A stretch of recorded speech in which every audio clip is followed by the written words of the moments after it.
आज सुबह मैं ना डेविड गॉगिन्स का एक वीडियो देख रहा था, तो उसमें ही सेज कि आजकल के जमाने में ना ग्रेट बनना बहुत आसान है, क्योंकि सब के सब मेंटली वीक है।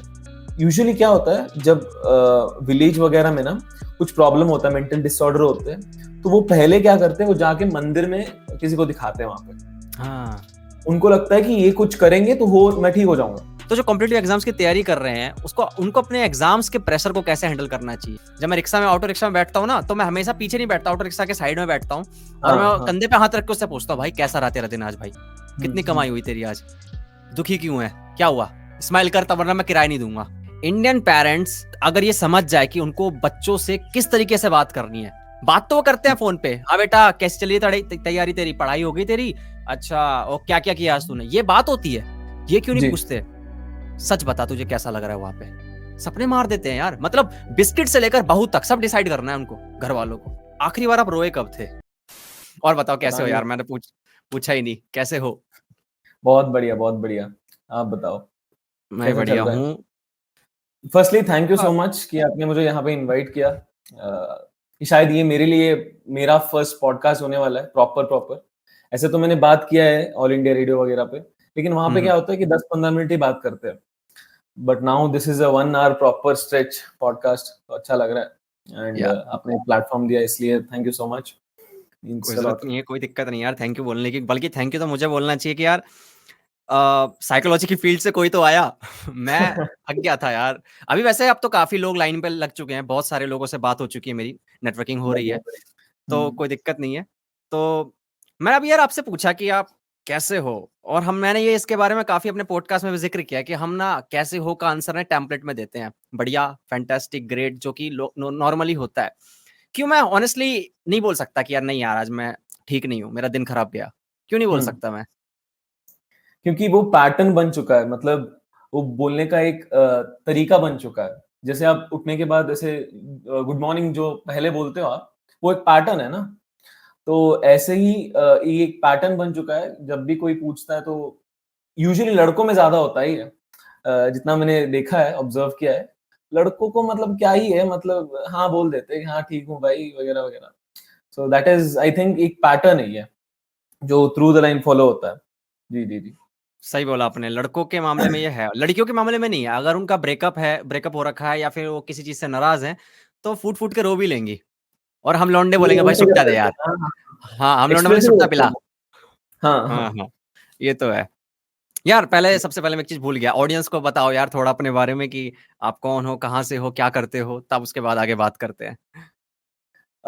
तो मेरा नाम अनमोल है, and I belong to Karnataka. I was born in Solapur, and मैंने करा है बीएससी इन क्लिनिकल साइकोलॉजी अभी, and I am going to pursue masters. Apart from that, मेरा एक खुद का कंपनी मैंने शुरू किया है, ऑलमोस्ट 8 महीने होने को है। So it's a marketing agency. Apart from that, I am a state level badminton player, and थोड़ा बहुत हिंदुस्तानी क्लासिकल भी सीखा है, अच्छा। कॉन्सर्ट्स वगैरह किया है कॉलेज में। So this is about me. I like reading books. Life के बारे में जानना is my like the thing, and great. That's how I have been trying social media. अभी अभी धीरे धीरे स्टेप इन कर रहा हूँ, एंड आप जैसे लोग मुझे सपोर्ट करते रहेंगे तो डेफिनेटली। या बिल्कुल बिल्कुल। अभी आपने बोला क्लासिकल म्यूजिक आपने सीखा हुआ है या फिर आप? सीखा हुआ मैंने। अरे वाह, कहाँ से? मतलब मेरे रिलेटिव है, she hmm. She is been ऐसे क्लासिकल टीचर, तो अच्छा, उनसे सीखा है मैंने। हाँ हाँ। मैंने भी कि 2 साल क्लासिकल सीखा हुआ है, इसलिए पूछ रहा था। अच्छा अच्छा। हाँ, मेरी फील्ड भी म्यूजिक की है, ये म्यूजिक स्टूडियो में बैठा हुआ हूँ, मैं म्यूजिक प्रोड्यूसर हूँ लगा वैसे ही बाय। मुझे, हाँ हाँ हाँ। हाँ, तो बस जो इक्विपमेंट्स थे उन्हीं को यूज दूसरी चीजों में कर रहा हूँ अब। बढ़िया बढ़िया बढ़िया।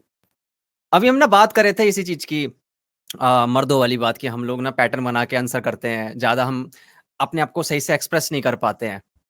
आपको क्यों लगता है कि हम मर्द ऐसे हैं कि हमें लगता है कि अगर हम अपनी जज्बात वगैरह खुल के बोल देंगे, जैसे मैं आपको बताने लग जाऊं यार पता है भाई ऐसा हुआ मेरे साथ, तो मुझे वीक समझा जाएगा, तेरे में तेरी तू नहीं है मर्द भाई, तू लड़ नहीं सकता।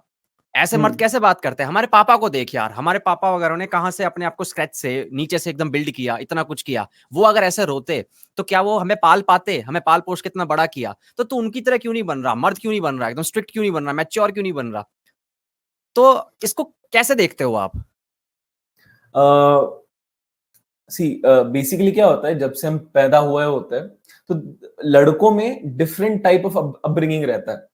हम में थोड़ा बहुत रिस्पॉन्सिबिलिटीज जल्दी आ जाते हैं with respect to taking care of the family, घर का देखभाल करना वगैरह वगैरह वगैरह। एंड उसी साथ साथ we undergo something called as bullying. We go through that कि हमको चिढ़ाया जाता है, बोला जाता है कि तू नहीं कर पाएगा, तू है नहीं वैसे। एंड दिस कहीं ना कहीं लोग, ये डिफरेंट टाइप के लोग होते हैं, उनका पर्सनालिटी अलग होता है। एंड थोड़े लोग they take it very personally and उनका वो फ्यूचर के लिए बैरियर बन जाता है। तो लाइक फॉर एग्जांपल, अगर मैं थर्ड स्टैंडर्ड में हूँ और मैं स्टेज पे हूँ, बात कर रहा हूँ एंड आई मम्बल, कैसे तो मैं कुछ तो बोल देता हूँ एंड नीचे आके मेरे सारे दोस्त हंसने लग जाते हैं, बोलते कि तुझे बात करना ही नहीं आता। तो मैं ये फियर बना लेता हूँ खुद के लिए, एक बैरियर बना देता हूँ। और जब भी फ्यूचर में ऐसी चीजें होती है तो मैं स्टेज पे जाता ही नहीं हूँ, बिकॉज वो फियर बहुत पहले से रह चुका है। तो ऐसे बहुत सारे फैक्टर्स है, जैसे कि मैंने बोला रिस्पॉन्सिबिलिटी है, और बुलिंग तो एक टाइप हो गया, वो fear. And so this is I think, मेरे मुझे लगता है कि ये सब चीजें ना हमें बाउंड कर देते हैं। और इन जनरली लड़के उतना एक्सप्रेसिव नहीं होते, उनको फटाक से काम करना होता है, मतलब यार अगर प्रॉब्लम है सॉल्व कर दो, एक्शन लो। लेकिन एक्शन लो। हम्म, एंड यहाँ पे कई सारे लोग प्रोसेस में बिलीव नहीं करते, मतलब यार टाइम लेते हैं, थोड़ा बहुत देख लेंगे, बाद में सोच समझ के विल सी। नहीं, इतना पेशेंस नहीं होता लड़कों में, जहां तक कि मैंने देखा। मैं ये नहीं बोल रहा हूँ कि सारे ऐसे होते हैं, but there are few who are like this. तो मेरे हिसाब से ये है। एक ना मैंने एक चीज देखी है कि इंटरनेट पे ना अभी बबील खान को जानते हो? इरफान खान का जो बेटा है, नहीं नहीं बबील नहीं। खान। इरफान हाँ खान को अभी, जानते होंगे, जिनकी हाँ, जी जी जी जी, हाँ तो हाँ जिनकी डेथ हो गई थी और उनका बेटा है अभी बबील खान। उसके कुछ जी। इंटरव्यूज में ना उसने कुछ ऐसी बात कह दी जिसके कारण उसको बहुत ट्रोल किया जा रहा है। वो कह रहा है कि यार अगर एक बंदा है, मर्द है, अगर उसके अंदर हम्म कुछ फेमिनिन ट्रेट्स हैं हम्म तो क्या हो हम्म गया? उसके कारण उसको बहुत ट्रोल किया जा रहा है कि यार वो बहुत ज्यादा स्वीट टाइप का है, बहुत ही केयरिंग टाइप का है। तो मुझे हम्म लगता है कि कुछ फेमिनिन ट्रेट्स अगर हैं भी, जैसे सरेंडर करने की फेमिनिन ट्रेट्स क्या है भाई? अगर नहीं हो पा रहा है तो गिव अप करने, हम लोग मर्द होते हैं ना, गिव अप नहीं करेंगे भाई। हम तो भाई हम्म करेंगे करेंगे, अब तो चाहे खून खा हो जाए, बिल्कुल लहूलुहान हो जाए, नो प्रॉब्लम। सरेंडर करना नहीं आता। ये जो फेमिनिन ट्रेट्स होता है, हमारी मम्मी वगैरह होती है ना, जाने दीजिए, हो गया, मत हाँ लड़िए। हम्म सरेंडर करने की हमारे अंदर हिम्मत नहीं है। हम केयरिंग, जेंटल, अफेक्शन, ये जो ऐसे वर्ड्स हैं ना, इनसे बहुत दूर रहते हैं। पागल है क्या? क्या करेक्ट। कर रहा है? हम बोल नहीं देते साला ये है क्या? नो ऑफेंस हम्म। भाई, किसी को कुछ नहीं कह रहा हूँ, बट हम हमारे है ये मर्दों की टॉकिंग कि भाई क्या कर रहा है? पागल है क्या? गले क्यों लग रहा है मेरे? करेक्ट मुझे करेक्ट, क्यों हाँ। क्यों बता रहा है अपनी कहानी? वो वाली बात होती है। और मैंने आपको फ़ोन पे भी बताया था कि ये बहुत ही अजीब रिश्ता रहता है मैस्कुलिनिटी और मेंटल हेल्थ का, ये इस चीज़ का, डिप्रेशन का, एंग्जायटी का, ओवरथिंकिंग का। हम कभी भी एक स्टिग्मा एसोसिएटेड कर रखा है, ये तो बिल्कुल मानता हूँ मैं, कि हम लोग हम्म, खुल के बात नहीं कर पाते हैं, और जब बात करते हैं तो गलत तरीके से बात करते हैं। जी जैसे बिल्कुल। कि मैं इस पे आता हूँ कि आपने देखा होगा, एंड्रयू टेट को जानते होंगे, इसको तो सब इंटरनेट पे सबने देखा है। तो एंड्रयू टेट के इंटरव्यू में मैं देख रहा था, वो कह रहा था कि भाई मैं नहीं मानता कोई चीज़, डिप्रेशन नाम की कोई चीज़ एग्ज़िस्ट करती है। हम्म। क्लिनिकल डिप्रेशन एग्ज़िस्ट ही नहीं करता। करेक्ट। जिसके कारण क्या हुआ, यहाँ के जितने भी सिग्मा और डैंक और वो जो होते हैं ना मीमर्स वगैरह, इन लोगों को बड़ा मज़ा आ गया, भाई नहीं ये मर्द कभी डिप्रेशन में नहीं आ सकता। तो अब ये बताओ यार, क्यों ऐसा लगता है कि यार हम लोग डिप्रेशन में नहीं जा सकते? जबकि मतलब ये बताओ कि क्या डिप्रेशन सबको हो सकता है? क्या ये मतलब किसी चीज़ से जुड़ा है कि भैया अगर एक गरीब है या फिर इसके पास फाइनेंशियली प्रॉब्लम, ये मतलब फाइनेंशियली स्ट्रगल कर रहा है तो ही इसको डिप्रेशन होगा, या फिर डिप्रेशन के बिना किसी कारण के भी हो सकता है? डिप्रेशन सबको हो सकता है, कहीं ना कहीं हुआ होता है, बट जो वो टैगलाइन है डिप्रेशन, वो सिर्फ कहीं लोग डाल सकते हैं। फॉर एग्जाम्पल आप देखो, विलेजेस में वगैरह उनको पता नहीं रहता डिप्रेशन क्या है, लेकिन उतने ही सैड होते हैं, आइसोलेटेड होते हैं, दूर रहते हैं लोगों से। तो गुस्सा आ जाता है अचानक से, एंड किसी से बात करने का मन नहीं करता, सुसाइड करने का मन करता है, बोलते हैं कि बस हो गया यार लाइफ। तो वो डिप्रेशन नाम का टाइटल ऐड नहीं कर सकते वहां पे। जैसे कि मैं मुझे मुझे पता है डिप्रेशन क्या है, अगर मैं थोड़े टाइम के लिए ऐसे वो फैक्टर्स एसोसिएट करके बैठ जाता हूँ, मुझे पता चल जाता है कि यार मैं डिप्रेशन हूँ, मतलब डिप्रेस्ड हूँ। समझ रहे हो आप? ये टैगलाइन के ऊपर। एंड आपने अभी एंड्रयू टेट का जिक्र किया, तो वैसे लोग, मैं एंड्रयू टेट, ईमान गाडजी, अगर आपने सुना होगा तो they are like few people जिनसे हम टीन्स, एडोलेसेंट्स इंस्पायर हो जाते हैं, क्योंकि उनके पास वेल्थ है, पैसा है, गाड़ी है, तो सब कुछ है जो हमको चाहिए होता है, क्योंकि वो चीजें डोपामिन देती है यार। मतलब ऐसा लगता है कि यार मुझे वो चाहिए, वो लाइफ चाहिए। अगर वो लाइफ चाहिए तो मुझे उस इंसान जैसे बनना पड़ेगा। तो वो कैसा है? So then they start following that line. And वो जो भी बोलते हैं, इनको लगता है कि सब भगवान है वो, ठीक है। एंड्रयू टेट बोलता है कि कोई इमोशंस नाम की चीज ही नहीं होती है, तो ये मान लेते हैं इमोशन नाम की चीज नहीं होती। And apart from that there are people like Gaur Gopal Das, Shri Shri Ravishankar ji, वो बोलते हैं कि इमोशंस को एक्सपीरियंस करो, उसको जाने मत देना। एंड वो गलत नहीं है इमोशंस एक्सपीरियंस करना। एक्सपीरियंस At the मतलब महसूस करना पूरा इमोशंस को, जो भी आप देखो एक्सेप्ट क्या करना होता है, उसे। एक्सेप्ट करना, उस प्रोसेस में जाना। जैसे कि ब्रेकअप होता है, ठीक है, हम यूजुअली क्या कर लेते हैं, इंपल्सिव स्टेप्स लेते हैं कि इसके साथ हो गया ब्रेकअप, तो कुछ ना कुछ तो करना पड़ेगा, इसको दिखाना है, उसको दिखाना है, ये करना है, वो करना है, हम उस चीज में लग जाते हैं। लेकिन जो हीलिंग प्रोसेस का टाइम होता है, हम वो नहीं दे पाते, क्योंकि यूजुअली एक इंसान को 6 से 7 महीने लगते हैं प्रॉपरली ऐसे मूव ऑन होने में। एंड जाने अनजाने में अगर कोई इंसान उतना पेशेंट नहीं है, वो कुछ ना कुछ तो गलती कर बैठ जाता है। एंड वो फ्यूचर के लिए रिग्रेट हो जाता है। तो वो जो प्रोसेस है फील करना इमोशंस को, that is very important. And उस प्रोसेस में आप खुद को जाने लग जाते हो। तो यही मेरे साथ भी एक्सपीरियंस हुआ है ये 1 साल पहले, when I went through breakup वगैरह वगैरह। काफी काफी ट्रॉमेटिक था, काफी सैड हो गया था। एंड मेरे पास कुछ था नहीं, मैं अगेन डिप्रेस फेज में चला गया था प्रॉपर। घर में माँ रोती थी, she used to be like कि क्या हो गया तुझे, बात नहीं कर रहा। दोस्त पागल हो गए थे, वो तो उनको कुछ पता ही नहीं चल रहा था कि मेरे साथ क्या हो क्या रहा है। तो ये काफी टाइम तक था, लेकिन मैंने कुछ ऐसे इम्पल्सिव डिसीजन नहीं लिया, क्योंकि मैं थोड़ा बहुत हूँ वैसे टाइप का जो मैं प्रोसेस में टाइम देता हूँ। एंड ये लग गए, 2-3 महीने लग गए। एंड धीरे धीरे बाहर आने लगा, खुद को जानने लगा। बेस्ट पार्ट ये है कि मैं खुद को जानने लगा, क्योंकि अक्सर वो जो फेज होता है ना, बॉय टू मैन वाला फेज, लड़का से मर्द जो वो फेज होता है, that takes time and that takes experience. कि मैंने ये गो थ्रू करा है, तो मुझे अभी पता है कि मुझे क्या करना है। वो एक अनलॉक हो जाता है फीचर। जबकि आप खुद को जानने लगते हो, तब the process of healing starts. मैंने उस टाइम पे ये कंपनी वगैरह स्टार्टअप किया, ये वो किया, एंड सारा एनर्जी जाके मैंने उस पर डाल दिया। तो साथ ही साथ बॉडी बन गई। मेडिटेशन शुरू किया था मैंने, बीच में रुक गया था, but again I started that. लोगों से मिलने लगा। सो ये ऐसे होता है बेसिकली, जो इमोशंस को एक्सपीरियंस करना होता है, this is how it happens. अभी आपने पता ये बोला ना कि मैंने अपने जितने भी मेरा जो दुख था, जो मेरा इमोशंस था, उसको मैंने दूसरी जगह चैनलाइज कर दिया। पर इसका एक डार्क साइड पता है क्या है? सॉरी, नेगेटिव साइड क्या होता है? कुछ लोग इसको हैंडल नहीं कर पाते ब्रेकअप्स को। वो क्या करने लग जाते हैं, फिर लड़की को स्लट शेम करने लग जाते हैं। सारी लड़कियां ऐसी होती हैं, उनको गलत तरीके से मिसोजिनिस्ट बन जाते हैं बेसिकली बहुत सारे। सेकंड, ट्रस्ट इश्यूज क्रिएट हो जाते हैं कुछ लोगों को कि भैया अब मैं किसी से शादी नहीं करूंगा, मैं अब दोबारा इस झमेले में नहीं पड़ूंगा। तो हैंडल करने का तरीका भी ना बहुत इंपॉर्टेंट है। वही मैच्योरिटी वहीं से आती है कि आप हैंडल कैसे करते हो अपने इमोशंस को, आप समझते कैसे हो। ठीक है, ये बहुत इंपॉर्टेंट चीज है, आपने सही कहा। वैसे यार एक बात बोलूंगा, थोड़ा पर्सनल है क्वेश्चन, क्योंकि मैं अभी जो हम लोग बात कर रहे हैं, हम लोग, आपको पता है जून जो होता है men's mental health awareness month होता है। तो ये सवाल मैं पूछना चाहता हूँ कि यार आखिरी बार आप रोए कब थे? बहुत बहुत अच्छा सवाल है ये। मैं रोया था शायद हो गए होंगे रे 4-5 महीने तो हो गए होंगे से। नहीं, वो भी नहीं था, मतलब 1 साल पहले पकड़ लो प्रॉपरली जब रोया था। पैनिक अटैक आया था उस टाइम पे, तो उसी टाइम रोया था मैं। But I don't think so कि मैं उसके बाद रो पाया था। मतलब कोई ऐसा सिनेरियो क्रिएट हुआ 1 साल के अंदर अब कि हम्म अब जब रोने का मन कर रहा था लेकिन आप रो नहीं पाए, अपने आप को एक्सप्रेस नहीं कर पाए? नहीं, रो नहीं पाता हूँ मैं बेसिकली। रोना आ रहा है पाते नहीं? अंदर से। अच्छा, हाँ, एक्सप्रेस नहीं कर दुखी। पाते हो। हाँ, एक्सप्रेस नहीं कर पाता हूँ, वो मेरे में है। बचपन से है कि मैं अगर बहुत ही सैड हूँ, बहुत ही अपसेट हूँ, फिर भी मैं मेरे आंसू नहीं निकलते।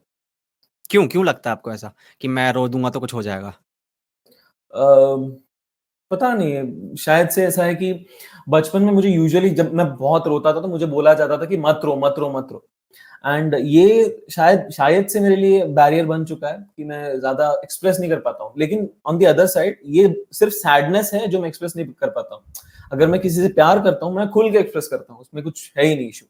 बट ये जो रोने वाली चीज़ है, सिर्फ 1-2 लोगों के सामने, वो भी कभी-कभार ऐसा हुआ तभी रोता हूँ मैं, एंड वो भी होते हैं मेरे 2-3 लड़के दोस्त। घर वालों के सो सामने कभी नहीं रोए? नहीं, काफ़ी दिन हो गए, साल हो गए। वो मैं एक एक होता है ना कि मतलब घर वालों के सामने अगर मैं रो दिया तो उनको ज़्यादा हर्ट होगा वो चीज़। वो फिर सोचने लग जाते हैं, उनको फिर वो एक दर्द सा बन जाता है हुँ। उनके लिए। तो बेसिकली यूजुअली लड़के उस रीज़न से नहीं बताते घर वालों को कि उनको कुछ ज़्यादा तकलीफ ना हो। आपके हिसाब से रोना चाहिए? घर वालों अ, के आगे? रोना इज़ नथिंग बट आप एक्सप्रेस कर रहे हो, मतलब वेंट आउट कर रहे हो। कई सारे लोगों को रोने से अच्छा लगता है। मतलब वो भी जो भी दुःख रहता है अंदर, they will get a relief from that. And hmm. मैं ऐसा इंसान हूँ कि जब मुझे बहुत रोना आता है, मैं शायद भागने चला जाता हूँ या फिर कुछ फिजिकली एक्सरसाइज करता हूँ, तो वो मेरे लिए रिलीफ है। सो सबका अलग अलग, आपका भी कुछ अलग ही चीजें चीजें आप करते होंगे जब आप सैड होते हुँ, होंगे। शायद हुँ। म्यूजिक सुन लिया, फिर म्यूजिक क्रिएट कर लिया। So these are the thing, everybody has different ways. मतलब रोना इज नॉट बैड, लड़के रो सकते हैं। मैं अभी बात कर रहा था एक मैन एनजीओ चलाती हैं, आप मेरे हम्म, पॉडकास्ट देख सकते हैं।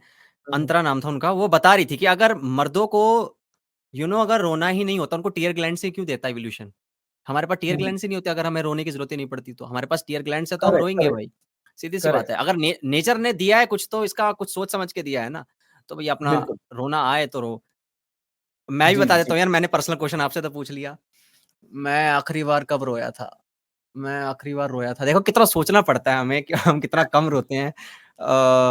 एग्ज़ैक्ट पिन पॉइंट करना थोड़ा मुश्किल है, बट मेरे को भी हो गए होंगे, अराउंड 1 साल हो गए होंगे। हुँ, क्योंकि हम हुँ, लोग हुँ। ना टफ गाय बनने की कोशिश बहुत करते हैं। जैसे-जैसे उम्र बढ़ती वही, है और ज़्यादा टफ गाय बनते हैं कि यार बस मैं और एंड्रयू पागल है क्या? टेट जैसे लोगों को, हाँ, करेक्ट, करेक्ट, टफ गाय बनने की हुँ। इसमें ना। बट अगर अगर कोई लड़का है जो रो सकता है, तो मैं बोलता हूँ प्लीज़ रो। क्योंकि आप खुश रहोगे, मतलब आप एक्सप्रेस करोगे तो आप वो रिलीफ पा पाओगे, बिकॉज़ हुँ। वो मैं नहीं कर सकता, एंड मेरे जैसे होंगे लोग जो रो नहीं सकते। तो बेसिकली ये कहना चाहते हो कि रोंदू मत बनो, अपने आप को जब एक्सप्रेस करने का मन करे ना, तो एक्सप्रेस जैसा इमोशंस, ये नहीं कि एंगर आ रहा है तो भाई गुस्सा मतलब फाड़-फूड़ दिया किसी को, नहीं। हुँ, सही तरीके से वह इमोशनल इंटेलिजेंस भी एक अलग चीज़ होती है, वो भी आपको समझना ज़रूरी है। बट आपको अगर रोने का हुँ, मन करे, तो आप रो सकते हैं, इसमें कोई बुराई नहीं है, इसमें कोई कमी नहीं है, कोई दिक्कत नहीं है। बेसिकली ये है। बस हुँ, यही है कि रिस्पॉन्सिबल रहो। आप रो भी रहो ना, मतलब बी रिस्पॉन्सिबल इनफ कि आपको, आप सिचुएशन को सेल्फ अवेयर हो, आप मतलब आप हुँ, महसूस कर पा रहे हो जो भी है, किसी और को कुछ हो नहीं रहा आपके रोने से, that is when you are safe. And ये रोना आदत नहीं बनना चाहिए। हुँ, ये आदत बुरी होती है, कोई भी आदत बुरी होती है। ठीक है, तो ये मतलब, क्योंकि क्या होता है कि सिचुएशंस में जहाँ पे टफनेस की जरूरत होती है, जहाँ पे अटेंशन की जरूरत होती है, जहाँ पे प्रॉब्लम क्रिएट हो जाता है, और जहाँ पे हमको हुँ, बहुत ही अच्छे से हैंडल करना होता है, अगर उस टाइम में रोते बैठ गया तो वो मैं सीखूंगा ही नहीं कि सिचुएशन कैसे हैंडल करे। हुँ, हुँ, ये तो है है। ना? तो हुँ। हाँ, उस आदत में मत रहना बस। जी। अभी पता है आपने ये बोला था कि जब आप सैड होते होगे तो आप म्यूज़िक सुन लेते होगे। आपने एक रील भी बनाई थी म्यूज़िक के ऊपर, मैंने देखा था वो। कहीं न बिल्कुल। कहीं पता है, कहीं न कहीं मैं उससे बहुत ज़्यादा रिलेट कर पा रहा था, क्योंकि जब मैं सैड होता था तो मैं कुन फया कुन हो गए, ये जो भर दो झोली, इतने बहुत सारे सूफ़ी सॉन्ग्स होते हैं मोस्टली, जिसमें हम्म, एनर्जी बहुत ज़्यादा होती है, कव्वाली हो गई, ये सब हो गए, या फिर डैडी मुझसे बोला, वो जो गाने हैं भाग डी के बोस डी के बोस, ऐसे एनर्जेटिक सॉन्ग सुनता था तो मेरे को अच्छा लगता था। जी। लेकिन इसका एक डाउन साइड ये था कि जब मैं सैड हूँ और मैं सैड सॉन्ग सुन लूँ, तो मुझे और रोना आता था।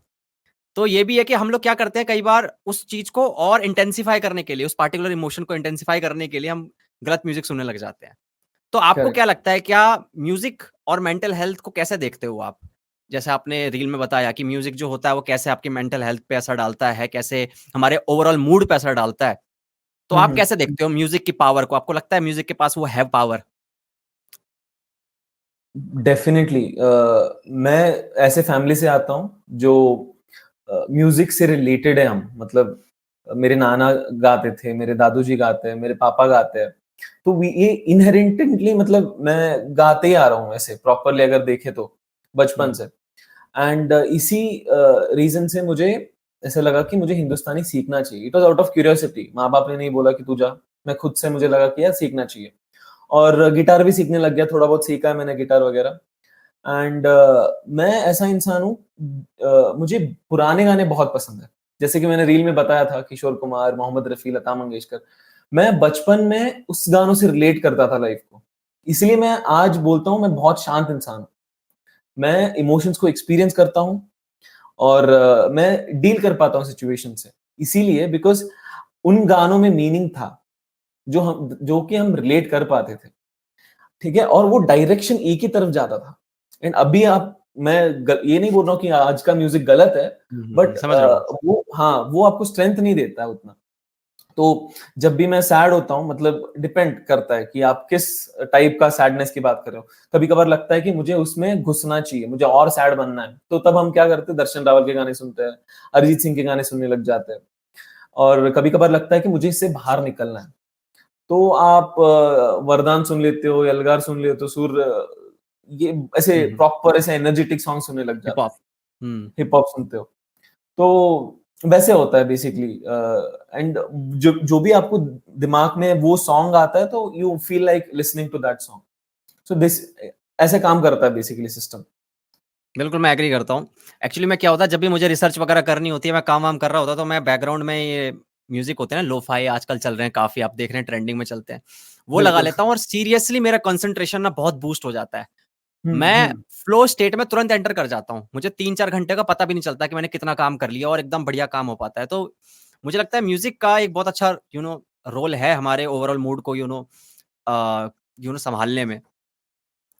कभी आपके साथ ऐसा हुआ है, सुबह उठे हो, मुझे लगता नहीं है वैसे आपके साथ हुआ होगा क्योंकि मेरे साथ हुआ है। सुबह उठे हो और माइंड जो है ना चैटर कर रहा है हम्म। कॉन्स्टेंटली, चुप नहीं हो रहा है। उसको प्लान करना है आज क्या-क्या करना है, क्या नहीं हम्म। करना है, कल क्या हुआ था, ठीक है? किस हम्म। क्लाइंट से क्या बात करनी है, अगर अपने बिज़नेस के हिसाब से, अपना काम के हिसाब से। करेक्ट, और करेक्ट। मैं उसको बोल रहा हूँ, "अबे चुप हो जा यार, मैं कर रहा हूँ ना, काम कर लूँगा भाई चुप हो जा।" एक ही बात को 100 बार तरीके से अलग-अलग तरीके से रिपीट करके बता रहा है मेरे को। और मेरा माथा जो होता है मतलब दिमाग फटने को हो जाता खराब हो है। जाता चुप नहीं होता है। ये। इसको मैं बोलता हूँ शांत हो जा। मैं डिस्ट्रैक्ट करने की कोशिश करता हूँ, देख वो देख गिलहरी देख। मैं मेरे घर के आगे इतना है जगह कि यहाँ पे काफ़ी कबूतर, गिलहरी ऐसे करेक्ट, नेचुरल करेक्ट। बर्ड्स वगैरह आती हैं। मैं उसको देखने की कोशिश करता हूँ। फिर भी भाई गिलहरी से याद आया यार, वो गाना गाना बन गया क्या वो मतलब कुछ ना कुछ टॉपिक उठा लाएगा, डिस्ट्रैक्ट होता रहेगा। तो ये बताओ कि यार आप कैसे डील करोगे अगर आपको ये ओवरथिंकिंग होने लग जाए, ये चैटर होने लग जाए? हम्म। तो आपने पहली बात ये है कि आपको ये सुबह होता है ना, हुँ, उसका रीजन ये हो सकता है कि आपने अच्छे से सोया नहीं है, क्योंकि वो प्रोसेस कंप्लीट नहीं हुआ होता है। वो जो 6 से 7 घंटे का जो रिक्वायर्ड नींद होती है, अगर वो पूरी नहीं होती है, तो ऐसा दिमाग यूजुअली क्लटर्ड बन जाता है कि यार ओवर थिंकिंग है कुछ भी। सुबह सुबह उठते हो, रेस्टलेस फील कर रहे हो, मतलब अच्छा फील नहीं हो रहा है, तो वो एक यूजुअल मतलब कॉज है कि ये होने का। एंड अपार्ट फ्रॉम दैट, मैं आपको एक चीज बताता हूँ। 3 साल पहले जब कोविड स्ट्रक हुआ था, हुँ, तो मुझे एक बहुत प्यारा सा गिफ्ट मिला है, and I would thank goodness for that. मैंने ये आर्ट ऑफ लिविंग का ना सुदर्शन क्रिया शुरू किया। मेरे पहले पापा ने किया था, उसके बाद उन्होंने मुझे बोला कि तू कर, सीख। वैसे भी हुँ। लॉकडाउन था, कुछ काम वाम धंधा था नहीं, तो 3 दिन का मैंने वो कोर्स कर अच्छा, लिया। एंड उसके बाद हर दिन करना होता है, and I did it for 66 days stretch. Okay. Hmm. और मैं ऐसी चीजें महसूस करने लग गया, I felt everything, even at the situation, बहुत हीटेड सिचुएशन है, मैं काम हूं अंदर से। तभी आप अच्छे से सिचुएशन हैंडल कर सकते हो। Even if you are sad, you are calm from within. Even if you are happy, you are calm from within. अंदर क्या से था आप। उसके अंदर? एक बार बताओगे थोड़ा-सा बताओ कि क्या था उसके अंदर ऐसा? उसके अंदर प्राणायाम होता है 2-3 तरीके के, एंड ओंकारा करना होता है जो, एंड वो प्रॉपर सुदर्शन क्रिया होता है। So it's a process of meditation. ये 40 मिनट तक का होता है। एंड द पीस, मैं जब भी आप ये चीज बोलते हो ना कि यूजुअली ये नहाकर कुछ आपको 3-4 घंटे पहले कुछ खाना नहीं होता है, and you have to do it सुबह सुबह यूजुअली। तो मैं रोज करता हूँ, आज आज भी किया है मैंने। तो जब मैं सुबह उठता हूँ और मुझे लगता है कि ऐसे चिड़चिड़ाहट हो रही है, बहुत ओवर थिंकिंग करने का एक मतलब हो रहा है, तो व्हाट आई डू इज नहा धो के फ्रेश होके मैं क्रिया करने बैठ जाता हूँ। एंड मैं ऑब्जर्व कर रहा हूँ इस चीज को कि मैं मेरे अंदर बहुत सारे थॉट्स चल रहे हैं एंड मुझे देखना है कि सुदर्शन क्रिया के बाद कैसे रहूंगा मैं, क्योंकि ये लोग तो बोलते हैं कि you will become very peaceful, ये मैंने बहुत बार ट्राई किया and every single time the moment I finish my kriya I am very peaceful and सारे थॉट्स सेटल हो जाते हैं, आप एक चीज पे फोकस कर पाते हो। एंड ये मैंने शायद ये मेरे लिए, मैं बोल रहा हूँ 3 साल हो गए होंगे ऑलमोस्ट। एंड एक की कंसेप्ट ये है कि आपको ये चीज ब्रीदिंग के ऊपर डिपेंड करता है, किस तरीके से आप ब्रीद कर रहे हो। आपने अगर एक्सपीरियंस मतलब ऑब्जर्व किया होगा, आप जब गुस्सा होते हो ना, आपका ब्रीदिंग फास्ट हो जाता है। ये फेज होता है आपका। एंड जब आप बहुत रिलैक्स स्टेट में होते हो तो आराम से ब्रीदिंग कर रहे होते हो। आप अभी ये सोचो, आप गुस्से में हो, ठीक है, चिड़चिड़ाहट हो रही है and you start breathing slowly. ये ब्रीदिंग की वजह से आप अपना मेंटल स्टेट को नॉर्मल कर सकते हो। आप शांत हो जाते हो, आपको ऐसे काम फील होने लगता है। तो इसीलिए बोलते हैं जब भी गुस्सा होते हो 5-6 बार मतलब डीप ब्रीदिंग करो। This is the reason why it's told, because breathing is connected to the thought process. तो मेरे को ये दैट इज हाउ। मेरे को ये जी पूछना था कि यार मेडिटेशन वगैरह जो आप बता रहे हो, जी। कोई इंसान अगर स्टार्ट करता है 20-25 मिनट्स 30 मिनट्स मान लो करता भी है, पर हम्म पूरा दिन उसका वैसे जाता है कॉर्पोरेट लाइफ में, लाइक वो हम्म जहाँ पे लड़ाई करनी है, जहाँ बात करनी है, जहाँ बहुत ज्यादा स्ट्रेसफुल एनवायरनमेंट है, तो क्या वो 20 मिनट भारी पड़ेंगे इन चीजों पे? मतलब 20 मिनट के अंदर क्या वो ऐसा अपने माइंड को इतना शांत रख पाएगा पूरे दिन भर के लिए? जी बिल्कुल। मेरे मेरे साथ अगर मैं आपको एक एग्जांपल से समझाऊं तो 1 बजे के आसपास मैं ऑफिस में हूँ, दोपहर के 1 बजे, और कुछ इशू हो गया है और मुझे बहुत गुस्सा है, मुझे पीटने का मन कर रहा है। हम्म अगर मैंने सुबह क्रिया किया होता तो मैं शायद उसको बैठ के ना पहले सोचता कि क्या करना क्या है। अगर समझ लो कि कुछ किया नहीं है, सुबह सुबह निकल गया ऑफिस एंड वो सिचुएशन हुआ है, मैं शायद पीट दूंगा उस इंसान को, देखूंगा भी नहीं, डायरेक्ट जाके पीट दूंगा। तो आप समझ रहे हो डिफरेंस? आप मतलब सुबह से रात तक आप शांत रहते हो एंड आपको अच्छी नींद आती है रात को। तो hmm that is the best point. तो ये जो स्टेट ऑफ बीइंग है ना, ये एक स्टेबल स्टेज पे रहता है पूरा दिन, जो भी, क्योंकि सिचुएशंस और सर्कमस्टेंसेस चेंज होते रहते हैं। पहले आके बॉस ने डांटा, बाद में आपके एम्प्लॉय ने कुछ गड़बड़ कर दिया, तो दोनों तरफ ही टेंशन टेंशन। घर आ गए, घर में इशू चल रहा है, फिर टेंशन। दोस्त को कॉल किया, दोस्त कॉल नहीं उठा रहा है, फिर आपको टेंशन। तो ये सारी चीजें तो अलग अलग सिचुएशंस की तरफ से आते हैं, but at the same hmm. Time you will be calmer, you will handle the situations बहुत सही तरीके से। तो ये अभी आप करते हो? अभी जी करते हो बिल्कुल। आप? हाँ हाँ। अच्छा, तभी शांत होके बात कर रहे हो, वरना अभी तो वायलेंट हो जाते।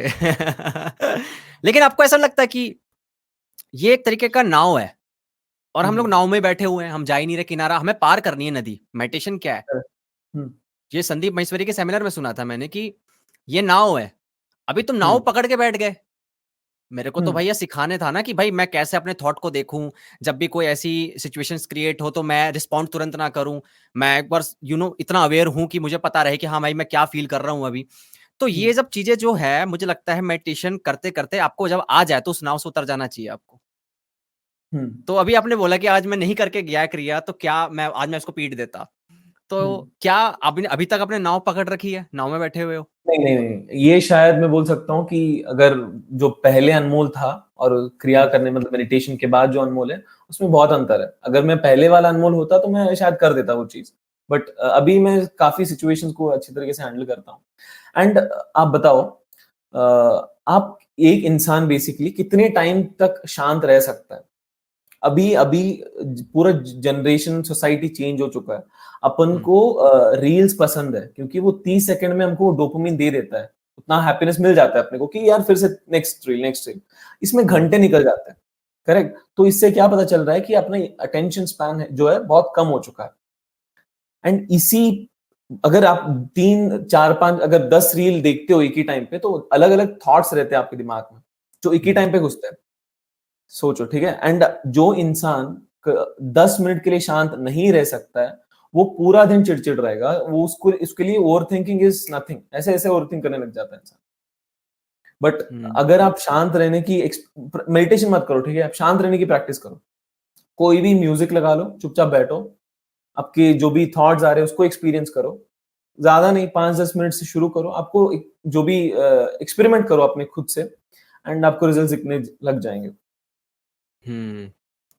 बेसिकली स्टोइसिज्म वाली बात है, जो फिलॉसफी है स्टोइसिज्म की, जी। कि बाहर कुछ भी हो रखा, बाहर कितना केओस हो, यहाँ जी। ऑर्डर मेंटेन करके रखो अंदर। हाँ, बिल्कुल। वैसे अभी आपने बोला था ये रील्स वगैरह की बात की थी, तो हम्म। ये तो मैं बिल्कुल मानता हूँ कि यार जो सोशल मीडिया है, जिस दिन भी मैं ज्यादा रील्स देखता हूँ ना, बेसिकली मैं जैसे अभी बताता हूँ कि मान लो मुझे आज आपसे बात करनी थी, ठीक है, मैं चाहता हूँ कि जब मैं आपसे बात करूँ ना, तो मेरा माइंड ना क्लियर हो, यहाँ फ्रेगमेंट्स ना बने मेमोरीज के, बहुत सारे क्लटर हो जाता है बहुत कुछ, क्योंकि इतना इन्फॉर्मेशन ओवरलोड हो जाता है ना, तो बेसिकली मैं सोच नहीं पाता हूँ, मेरी थिंकिंग ना थोड़ी सी ब्लरी हो जाती है। वो मैं नहीं चाहता, वो मैंने एक्सपीरियंस किया हुआ है। तो अभी मैंने क्या किया, पूरे दिन जिस दिन मेरा पॉडकास्ट होता है, उस दिन मैं बहुत कोशिश करता हूँ कि आज मैं सोशल मीडिया कम यूज करूँ, रील्स कम देखूं या फिर जो भी है, और इससे फायदा भी होता है मेरे को। तो ये तो बिल्कुल एग्री करता हूँ कि हम लोग रील्स वगैरह देख के ना हमारे माइंड को अभी रिसर्च आएंगी इस पे, अभी तो स्टार्ट हुआ है ये दौर। अभी देखना थोड़े दिन करेक्ट। बाद, जब 5-10 साल बाद जब रिसर्च आएंगी, ऐसी रिसर्च निकल के आएंगी, वो बताएंगी किस तरीके से नुकसान हुआ है हमारे यहाँ ब्रेन का, just because of these short type of videos. तो आपको क्या लगता है कि डिजिटल डिटॉक्स जो ये वर्ड है, कि आप हम्म। सोशल मीडिया हो गया, चाहे आप हम्म। हम्म। इलेक्ट्रॉनिक गैजेट्स की बात लीजिए, हम लोग कंप्यूटर लैपटॉप पे बैठे रहते हैं, क्या इससे फायदा होता है कुछ हमारे मेंटल हेल्थ को, थोड़ा सुकून मिले, काम रहे, हम उस दिन चिड़चिड़े कम रहे? हम्म। तो ये चीज मैंने अंकुर वारिको का एक पॉडकास्ट है, तो उसमें मैंने सीखा था बहुत बहुत साल पहले। तो ही सेज कि सुबह जब उठते हो तो 1-2 घंटे तक फोन यूज मत करो। सोने से पहले 1-2 घंटे तक फोन यूज मत करो, ठीक है। अगर आप फॉर एग्जाम्पल कोई भी सेमिनार देने जा रहे हो या फिर कोई भी इंपॉर्टेंट कॉन्फ्रेंस में जा रहे हो, थोड़े टाइम के लिए फोन साइड पे रख दो। क्योंकि जैसे कि मैंने आपको बोला, वो थॉट प्रोसेस कंटिन्यूस रहता है। थॉट्स को कोई हम्म। मतलब इट्स लाइक अ क्लाउड, चलते रहते हम्म। चलते रहते चलते रहते। उसको थोड़ा सा ठहराव लाने की जरूरत होती है उस टाइम पे। तो इसीलिए सुबह सुबह आप यूजुअली बोला जाता है कि सुबह सुबह उठ के फोन यूज मत कर, क्योंकि वही तो रीजन है कि आप थोड़ा सा शांत अपना दिन शुरू करो। क्योंकि सुबह जो टाइम होता है ना, वो इंट्रोस्पेक्शन का होता है। अब आपको खुद से प्लान करना पड़ता है, एक तो प्लान करना पड़ता है डे, और खुद को देखना पड़ता है कि कैसे मैं कर रहा हूँ आज का दिन। ये सबकॉन्शियसली होता रहता है। बट ये जो फोन यूज करने से हम लोग, क्योंकि ये एडिक्शन है, मैं बता रहा हूँ, डोपामिन एडिक्शन है। सुबह उठते ही ऐसे आंख छोड़ते उठते we open phone, and this is again an addiction, जो हमको पता नहीं चल रहा लेकिन हो रहा है। सही कहा आपने। और जी। डोपामिन पे इतना असर पड़ता है कि हमें फिर उसके बाद ना किसी काम में मजा नहीं आता। आप एक हाँ। बार ना एक काम करना, एक दिन, मैं ये तो कोई भी कर सकता है, आप किसी को भी कह रहा हूँ, ऑडियंस अगर सुन रही है, तो आप ना लगातार 2 या 3 घंटे तक ना सोशल मीडिया पे रील्स देखो, शॉर्ट्स देखो, ऊट पटांग देखो, कुछ भी देखो आप, और उसके बाद ना कोई क्रिएटिव काम करने की कोशिश करो। कोई ऐसी चीज जिसमें बहुत ज्यादा क्रिएटिविटी चाहिए, बहुत ज्यादा आपको फोकस चाहिए। आपको ना मुश्किल से आप उसमें बैठ पाओगे, क्योंकि भाई आप अब आपको इंस्टेंट ग्रेटिफिकेशन चाहिए हर चीज के लिए, वो तो मिलना नहीं है उस काम में जल्दी। तो उस चीज के लिए ना धीरे धीरे प्रोग्राम हो जाएंगे आप, और फ्यूचर के अंदर ना जब भी आप किसी जैसे कोई कोर्स लेके बैठ गए आप कि यार मुझे आज ना एडोबी प्रीमियर प्रो पे वीडियो एडिटिंग सीखनी है, आप वो 1 घंटे का कोर्स, वो जो होगा ना वीडियो होगा ना, वो भी नहीं देख पाओगे ढंग से। अब उस पॉडकास्ट के ले लो, अब ये पॉडकास्ट वगैरह जो होते हैं, ये पॉडकास्ट पता है कौन देख सकता है? जिसका अटेंशन स्पैन खराब नहीं हुआ सोशल हम्म। मीडिया पे रील्स वगैरह देख के। जो रील्स कम देखते हैं ना, मैं जानता हूँ उनको पॉडकास्ट बहुत पसंद आते होंगे, वो एंजॉय कर पाते हैं, उनको ये ग्रेटिफिकेशन मिलता है धीरे करके, डिलेड ग्रेटिफिकेशन आराम से मिलता है उन्हें, और कुछ सीखने को मिलता है। तो सोशल मीडिया भाई मास लेवल। बोलिए बोलिए। तो मैंने रिसेंटली ऑल इंडिया रेडियो में बात किया था इसके बारे में। तो बेसिकली ऐसा है ना कि आपको छोटी छोटी चीजों में डोपामिन मिल रही है, ठीक है। जैसे कि आप फोन यूज कर रहे हो तो वो आपको खुशी मिल रही है। अभी हम्म। आप बड़े काम के लिए हाँ कुछ करोगे भी नहीं। For hmm. एग्जाम्पल, दो सिचुएशंस ले लेते हैं कि मेरा एक एग्जाम आ रहा है, समझ लो एग्जाम, तो मतलब एक है टेस्ट, और हम्म। दूसरा ये है कि मुझे मतलब फोन यूज करता रह रहा हूँ वगैरह वगैरह वगैरह। मुझे अगर एग्जाम में अच्छा करना है तो मेरा फोकस वहां पे रहेगा, एंड एग्जाम में अगर मैंने ठीक कर दिया ठीक ठाक, तो जो रिजल्ट्स आएंगे वो मुझे खुशी देंगे, ठीक है। हम्म। एंड वो सेम इमोशन, वो same happiness we try to get it through scrolling, कि यार हाँ मतलब हम्म। अच्छा लगा, क्या है ये पढ़ाई छोड़ो, मतलब ये हम छोटी छोटी चीजों में खुश हो रहे हैं अभी। वही तो प्रॉब्लम है, बड़ी प्रॉब्लम। छोटी छोटी हम्म। चीजों में खुश हो रहे हैं, बड़ी चीज करने का मतलब मन भी नहीं करता और करते भी नहीं है। बिल्कुल। एक 2 तरह की खुशी होती है। एक होती है टेम्परेरी कि भई अभी आपको मज़ा चाहिए, आप जाके आपने ड्रिंक कर लिया, आपने सुट्टा फूँक लिया, आपने डोपामाइन स्पाइक लेने के लिए आपने ये क्या कहते हैं, रील्स देख ली कोई एंटरटेनिंग। पर यही आप एक बिज़नेस खड़ा करो, टाइम लगेगा मानता हूँ, 5 साल लगेंगे और लेकिन वो जो खुशी मिलेगी ना, वो लॉन्ग टर्म रहने वाली है, बहुत लॉन्ग लंबे टर्म। समय तक रहने वाली है। उसको कोई नहीं छीन बिल्कुल, सकता आपसे। ये बिल्कुल, बिल्कुल। समझना बहुत ज़रूरी है, हाँ। यही बुक रीडिंग वगैरह सब में अप्लाई हो जाती है भाई। एक बुक पढ़ने में कितना टाइम लगता है यार, लगभग-लगभग कुछ-कुछ बुक्स तो होती हैं 1-1 महीना लग जाएगा वो पढ़ने में। पर वो 1 बिल्कुल, महीने के बाद आप जो मैच्योरिटी लेके निकलोगे, क्योंकि वो जो राइटर है उसने अपने 30-40 साल का तजुर्बा उसमें झोंक दिया है। तो सोच के देखो आप 40 साल मैच्योर होके निकलेंगे, वो खुशी कितनी होगी, वो नॉलेज कितनी होगी, किसी चीज़ का नया पर्सपेक्टिव मिला होगा आपको, कितने अलग-अलग तरीके के आपको अलग-अलग तरीके से डोपामाइन मिलेंगे, छोटे-छोटे डोपामाइन। वो कितने समय तक रहने वाले हैं। अब जो मैंने बुक पढ़ ली वो ज़िंदगी भर रहने मेरे को साथ रहने वाली है, मुझे पता है इसके बारे बिल्कुल, में। बिल्कुल, लेकिन आपने एक बिल्कुल। रील देखी फालतू की, कोई मीम वाली, कोई यूँ ही बकैत वाली वीडियो और उसके बाद आप थोड़ी देर बाद भूल गए उसको, कुछ फ़ायदा नहीं हुआ आपको। तो सोशल मीडिया से हो सके तो भाई यू नो जितना हो सके दूर रहो। सोशल मीडिया बिल्कुल अच्छा नहीं है। इंस्टाग्राम हो सके तो डिलीट कर दो भाई, पर यूट्यूब डिलीट मत करना, यूट्यूब डिलीट हो भी नहीं सकता क्योंकि यूट्यूब अब जितने भी फ़ोन है उसमें डाल के ये डालते ही हैं। हाँ, इसको डिलीट भी नहीं कर सकते आप। बिल्कुल, बिल्कुल। कभी आपको एक बात एंग्ज़ायटी बताता हूँ। बोलो, हाँ बोलो, जी। बोलो। आज सुबह मैं ना डेविड गॉगिन्स का एक वीडियो देख रहा था। तो हुँ, हुँ। उसमें ही सेज कि आजकल के ज़माने में ना ग्रेट बनना बहुत आसान है, क्योंकि सब के सब मेंटली वीक है। इट इज़ वेरी ईज़ी वाह! To become great at this point of time because everybody are mentally weak. समझ रहे हो ये कितना डेप्थ में है ये, बस ये छोटा-सा एक सेंटेंस। हुँ। एंड मैं सोचते रह गया कि भाई ये तो सही है। हम वही चीज़ कर रहे हैं जो सब कर रहे हैं। अलग क्या कर रहे हैं हम लोग? कुछ नहीं। एंड छोटी-छोटी चीज़ों पे हम लोग वीक होते जा रहे, होते जा रहे, होते जा रहे। तो स्ट्रेंथ कहाँ से मिलेगी? बताओ? ना तो किसी को सुबह उठ के फिटनेस करना है, ना तो कुछ बुक पढ़ना है, क्योंकि नहीं पढ़ना है। मतलब मुझे तो फ़ोन है मेरे पास, मतलब मैं एग्ज़ाम्पल समझा रहा हूँ रिलेशन से। तो अगर हम लोग एफर्ट्स डालने के लिए रेडी ही नहीं है, तो हमको रिज़ल्ट मिलेगा भी नहीं। हम बस सोचने में लग जाते हैं। वो जो इमेजिनेशन और रियलिटी के बीच में जितना गैप होते जाता है ना, उतना हम लोग वीक होते जाते हैं बस। ये आपने अच्छी बात बोली कि हम रियलिटी और जो ये क्या कहते हैं इमेजिनेशन वर्ल्ड या वर्चुअल वर्ल्ड कह लो आप, इसके बीच में बहुत बड़ा एक गैप क्रिएट हो रहा है because of the social media. आप देखते हैं कि यार ये बंदा बीच में मज़े ले रहा है, मेरी ज़िंदगी देख यार। ये बंदा भाई पार्टी में, क्लब में देख कितनी लड़कियों के साथ डांस कर रहा है और मैं यहाँ देख बैठ के या बस कच्छे में बैठा हुआ हूँ और चाय पी रहा हूँ। तो ये कंपैरिज़न के कारण भी बहुत ज़्यादा बिल्कुल, इन्फिनिटी कॉम्प्लेक्स एक तो आता है और ऊपर से लैप सेल्फ एस्टीम की धज्जियाँ उड़ जाती हैं। ऐसा लगता है यार मैं कुछ तो गलत कर रहा हूँ। यहाँ 20-21 साल के जो लौंडे हैं वो बिलियनियर बन रहे हैं और मैं यहाँ पे यार एक जॉब ढूँढ रहा हूँ, बैठा हुआ। बिल्कुल। तो ये सोशल मीडिया किसी भी लेवल पे आपको ना मतलब एक तो गलत आपको एक रियलिटी क्रिएट करके दे रहा है, एक परसेप्शन अलग तरीके क्रिएट करके दे रहा है जो कि अनरियलिस्टिक है, कंप्लीटली अनरियलिस्टिक गोल्स आपको उठा के दे रहा है और आपको लग रहा है यही रियलिटी है। करेक्ट। जितने भी जेन ज़ी वगैरह वाले बंदे हैं उनको लगता है रियलिटी यही होती है। सोशल मीडिया जी, इन्फ्लुएंसर ऐसे ही होते हैं रियल लाइफ में। ये तो भाई खाते-पीते भी नहीं है, ये टट्टी-विट्टी भी नहीं करते। ये तो भाई ऐसे ही रहते होंगे। ये सही बात बोला तो है। आपने। हुँ। डेविड इट्स गोगिन्स हाँ, दैट बोलो, बोलो। एक एक कोट है, ठीक है? We um, suffer more in imagination than in reality. Seneca. हाँ, सेनेका। यस। आप कुछ बोल रहे थे? मैं डेविड गोगिन्स की बात कर रहा था। हुँ, हुँ। यार वो क्या इंसान है यार!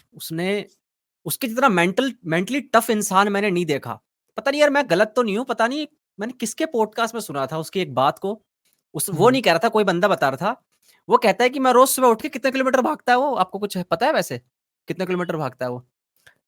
लेकिन मैं चलो हो सकता है मैं गलत हूँ थोड़ा-सा किलोमीटर के मामले में, लेकिन उसका वो देखो स्टेटमेंट देखो कि आज मैं रोज़ 15 किलोमीटर भागूँगा, ठीक है? हुँ, और जिस दिन भी अंदर से आवाज़ आएगी ना कि आज रहने दो, उस दिन 20 किलोमीटर भागूँगा। बिल्कुल। पनिशमेंट देख रहे हो खुद को कितनी दे रहा है कि मैं अगर गलती से मेरे दिमाग में ये ख्याल भी आ गया कि आज भाई नहीं रहने देते हैं, तो मैं पनिशमेंट इतनी गंदी दूँगा कि दोबारा ख्याल आए ना। बिल्कुल, इतना बिल्कुल। मेंटली टफ इंसान पूरे इंटरनेट पे कोई नहीं। उसकी बुक पढ़ना ऑडियंस वगैरह को मैं बोलूँगा कांट हर्ट मी करके एक किताब है उनकी, पढ़ना भाई जिनको लगता है ना कि वो तुम लोग मेंटली वीक हो, तो उसको पढ़ने के बाद तुम देखो कैसे बन जाओगे फौलादी अंदर से। यार जी। सोशल मीडिया से आते हैं इसी चीज़ के ऊपर कि आपने देखा होगा इंटरनेट पे एक दौर चल रहा है जहाँ पे मुझे लगता है inter social media dumping ground बन गया है टॉक्सिसिटी का। जो भी इंसान अपनी जिंदगी से दुखी है ना, जो भी परेशान है, वो सारी टॉक्सिसिटी चैनलाइज कर देता है किसकी तरफ? किसी रैंडम इन्फ्लुएंसर क्रिएटर की तरफ, जिसको वो सही से जानता भी नहीं, जिसकी जिंदगी का उसको 0.01% भी नहीं पता, और उसको वो गंदे गंदे कमेंट्स करता है। स्पेशली लड़कियों को वैसे, पर सबको ये मोस्टली करते हैं, जिसको आप साइबर बुलिंग कह सकते हैं कि यार तेरी मम्मी के बारे में बोल दिया, पापा के बारे में बोल दिया, बहन भाई के पास पहुंच गए, और कोई बाउंड्री नहीं छोड़ते, कहीं भी पहुंच जाते हैं, और उनको लगता है दे आर कूल, क्योंकि वो तो डैंक है, और वो एक स्केलेटन वाला हेड का होता है ना इमोजी, वो डाल देंगे, उनको लगेगा वाओ ये बहुत कूल बन गया मैं, अब तो लाइक्स मिलेंगे। तो यार ये बताओ कि साइबर बुलिंग जिसके साथ जिनको होती है, जो हेटफुल कमेंट जिनको मिलते हैं, और आपने सुना भी होगा कि एक ट्रांसजेंडर था या क्यूयर था कोई, उसको इतनी बुलिंग मिली कि उसने अपनी जान दे दी, उसने सुसाइड कर ली थी, क्योंकि उसको बोला जाता था कि बहुत गंदे गंदे कमेंट्स आते थे। तो ऐसे बहुत लोग करते हैं सोशल मीडिया में, बहुत सारे ऐसे आपको केस मिल जाएंगे जहां पे इतनी बुलिंग हुई कि उस इंसान ने अपनी जिंदगी खत्म कर ली। तो कैसे कैसे हैंडल करूं मैं यार इस चीज को, इतने हेटफुल कमेंट्स को, इतनी साइबर बुलिंग को आपके साथ? हम्म, साइबर बुलिंग वही लोग करते हैं जिनके पास कुछ और करने के लिए होता नहीं है बेसिकली, ठीक है? तो उनको लगता है कि इसी से देखो कुछ हो तो नहीं रहा मेरे से, ये तो करके देखता हूँ। तो that's how they get into this, क्योंकि उनको ना तो कहीं से अचीव कुछ कर पा रहे वो, ना ना कि कहीं से कुछ उनको अप्रिसिएशन मिल रहा है, ना खुद मेहनत कर रहे हैं।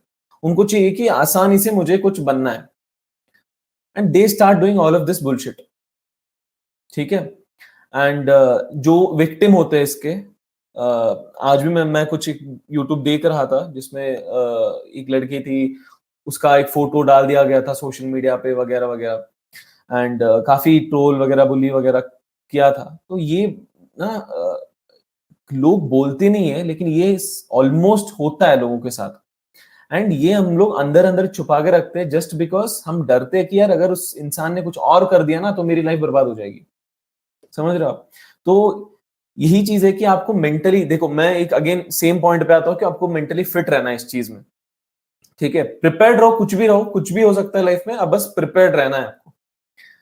एंड एक तो है कि आपको जाके साइबर कंप्लेन करना है, एंड आजकल वो फास्ट हो रहा है जो भी प्रोसेस होता है। पहले तो बहुत टाइम लेता था कि कुछ हो, 1-2 महीने लग जाते थे, लेकिन अब तो जल्दी होता है, मतलब जो हम्म, भी है प्रोसेस जल्दी हो जाता है। तो एंड आपको ब्लॉक कर देना चाहिए जितना जल्दी हो सकता है अपना खुद का अकाउंट वगैरह, एंड टाइम लो, तो पूरा ऐसे प्रोसेस करो उस चीज को। एंड क्योंकि वो ट्रॉमेटिक बन जाता है, एंड पूरा फ्यूचर बिगाड़ देता है वो एक चीज, लोगों के सामने जाने के लिए डर जाते हैं अपन।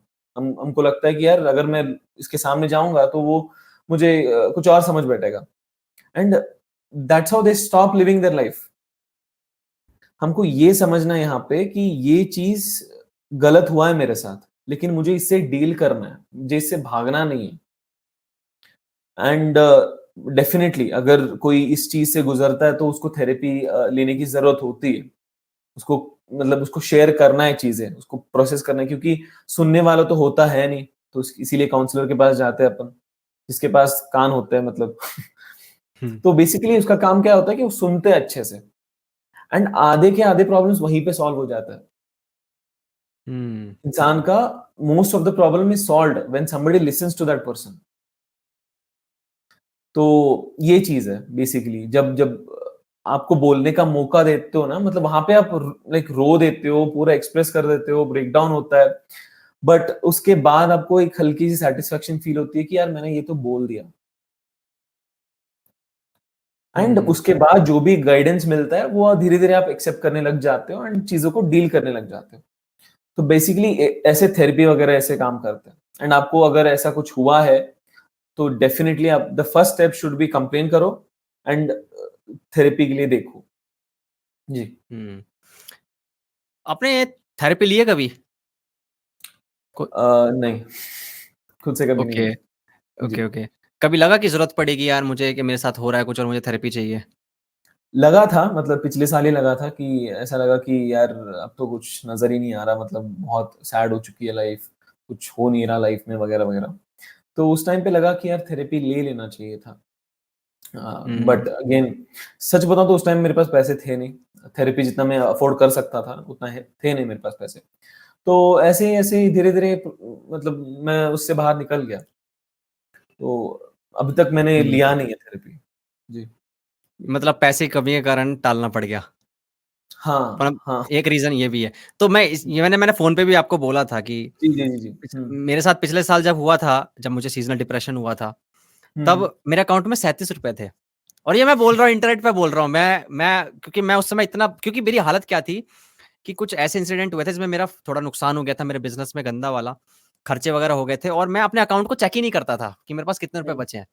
तो मैं हुँ। अपने लिए केले लेके आ रहा हूँ वहाँ से, क्योंकि मुझे पता है अच्छा मैंने सुना है कि केले जो होते हैं उसमें उसको खाने के बाद हैप्पी हार्मोन्स होते हैं, वो रिलीज़ होते हैं, एंडोर्फिन्स वगैरह। जी, तो जी, मैंने जी। बोला चलो लेके आते हैं, तो मैं लेके आया था और जैसे ही मैंने पेमेंट वहाँ करी और मैंने देखा 37 बचे हैं।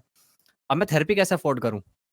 एक भी जी। ऑनलाइन थेरेपी भी मैं अफ़ोर्ड नहीं और पहली बात तो जहाँ मैं रहता हूँ, वहाँ तो कोई चांस ही नहीं है। उसके 50 किलोमीटर के अंदर कोई थेरेपी मेरे को नहीं दिखी, थेरेपिस्ट नहीं दिखा। हुँ, यार, गरीब आदमी के लिए उस समय मुझे को लगा कि गरीब आदमी के लिए नहीं बनी ये चीज़ मेंटल हेल्थ वाली, थेरेपी वाली नहीं बनी है।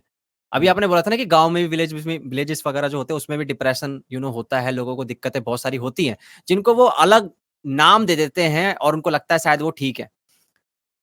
और ये चीज़ मुझे हिट करी थी कि यार जैसे मैंने पता किया था तो अब पता नहीं यार अलग-अलग थेरेपिस्ट होते हैं, उनके अलग-अलग एक्सपीरियंस के हिसाब से वो चार्ज करते हैं। बट जिनको मैंने कॉन्टैक्ट किया उनका 1500 पर सेशन, 2000 पर सेशन था। और मैं हिसाब लगा रहा था कि अगर मान लो मुझे 3-4 सेशन देने पड़े और हुआ, तो भी यार मेरे को बहुत ज़्यादा रुपए मेरे खर्च होंगे इस चीज़ में। तो क्या गरीबों के लिए नहीं है? ये बताओ आप। मिडल क्लास इंसान क्या मतलब क्या सॉल्यूशन है फिर इस चीज़ का? वो बंदा थेरेपिस्ट नहीं जा सकता बिकॉज़ वो अफोर्ड नहीं कर सकता, तो करे क्या वो? जी, बिल्कुल। ये है, अभी ये प्रॉब्लम एग्ज़िस्ट करता है। बट मैंने सुना है कि कहीं सारे ऑनलाइन ऑर्गनाइज़ेशंस हैं, जो फ्री काउंसलिंग प्रोवाइड करते हैं, थेरेपी प्रोवाइड करते हैं। बट जैसे कि आपने बोला, आप सही हो इस पॉइंट पे कि डिमांड मतलब है, बट उतना ही एक्सपेंसिव होता जा रहा है। मतलब ये तो मतलब ओनली रिच क्लास, जो ऊपर के क्लास के लोग होते हैं, वही अफ़ोर्ड कर पाते हैं। ठीक है? जो मेरा सिचुएशन ले लो, उस टाइम पे मेरे पास कुछ थे नहीं पैसे। ठीक है, कुछ काम-वाम नहीं कर रहा था, तो पैसे थे नहीं, तो कैसे अफ़ोर्ड करूँ? ठीक है, मैं तो मिडल क्लास बैकग्राउंड से आता हूँ। मेरे नीचे वाले मतलब जो भी विलेजेस में वगैरह होते हैं, तो वो कैसे अफ़ोर्ड करें? इसमें ना मैं आपको बताऊँ, ये फर्स्टली ये है कि ये साइकोलॉजिकल जो भी थेरेपी वगैरह, साइकियाट्री, ये अभी-अभी फील्ड ग्रो हो रहा है। अगर आप 5 साल पहले देखोगे तो उतना था नहीं है। लेकिन वही आप इंजीनियरिंग, डॉक्टरेट वगैरह देखो, वो तो बहुत सालों से आप मतलब प्रैक्टिस करते आ रहे हैं, वो फील्ड एग्ज़िस्ट करता है। व्हेयरएज़ ये फील्ड अभी-अभी डेवलप हो रहा है, अवेयर हो रहे हैं लोग मतलब। ठीक है, हुँ। मैंने 45 डेज़ का एक इंटर्नशिप करा था डिमांड्स में, it's a government mental hospital. तो वहाँ पे मैंने देखा कि यूजुअली क्या होता है जब विलेज वगैरह में ना कुछ प्रॉब्लम होता है, मेंटल डिसऑर्डर होते हैं, तो वो पहले क्या करते हैं, वो जाके मंदिर में किसी को दिखाते हैं वहाँ पे। हाँ, उनको लगता है कि ये कुछ करेंगे तो हो मैं ठीक हो जाऊँगा, ठीक है? झाड़-फूँक। हुँ, हुँ, हाँ, एंड ये हुँ, बहुत दिनों से चलता आ रहा है। एंड मुझे देख के बहुत अच्छा लगा कि यार कोई तो ऐसे, उनको कुछ समझ में ही नहीं आ रहा कि क्या हो रहा है। वो आके बैठते हैं, मेरे पास मतलब डॉक्टर जो थे वहाँ पे, काउंसलर जो थे, उसके सामने जाके बैठते हैं, बोलते हैं कि यार this is what we are facing, and हम हमको नहीं लगता कि ये मंदिर-वंदिर जाने से कुछ होगा, क्योंकि हमने वो भी ट्राई किया, कुछ हो नहीं रहा। आप प्लीज़ हमको कुछ सॉल्यूशन दो। तो ये मतलब बढ़ रहा है, लोग अवेयर हो रहे हैं कि आ रहे हैं, मुझे थोड़ा हेल्प करो। तो इससे हमको पता चलता है कि ये फील्ड थोड़ा-सा डेवलप हो रहा है, लोगों के हुँ, दिमाग में जा रहा है। क्योंकि विलेजेस वगैरह में they don't know what is mental health, उनको पता भी नहीं चलता। आप साइकोलॉजी बोलोगे तो वो बोलते हैं कि कुछ है ही नहीं। उनके लिए तो बस इंजीनियरिंग और मेडिकल 2 ही चीज़ें हैं।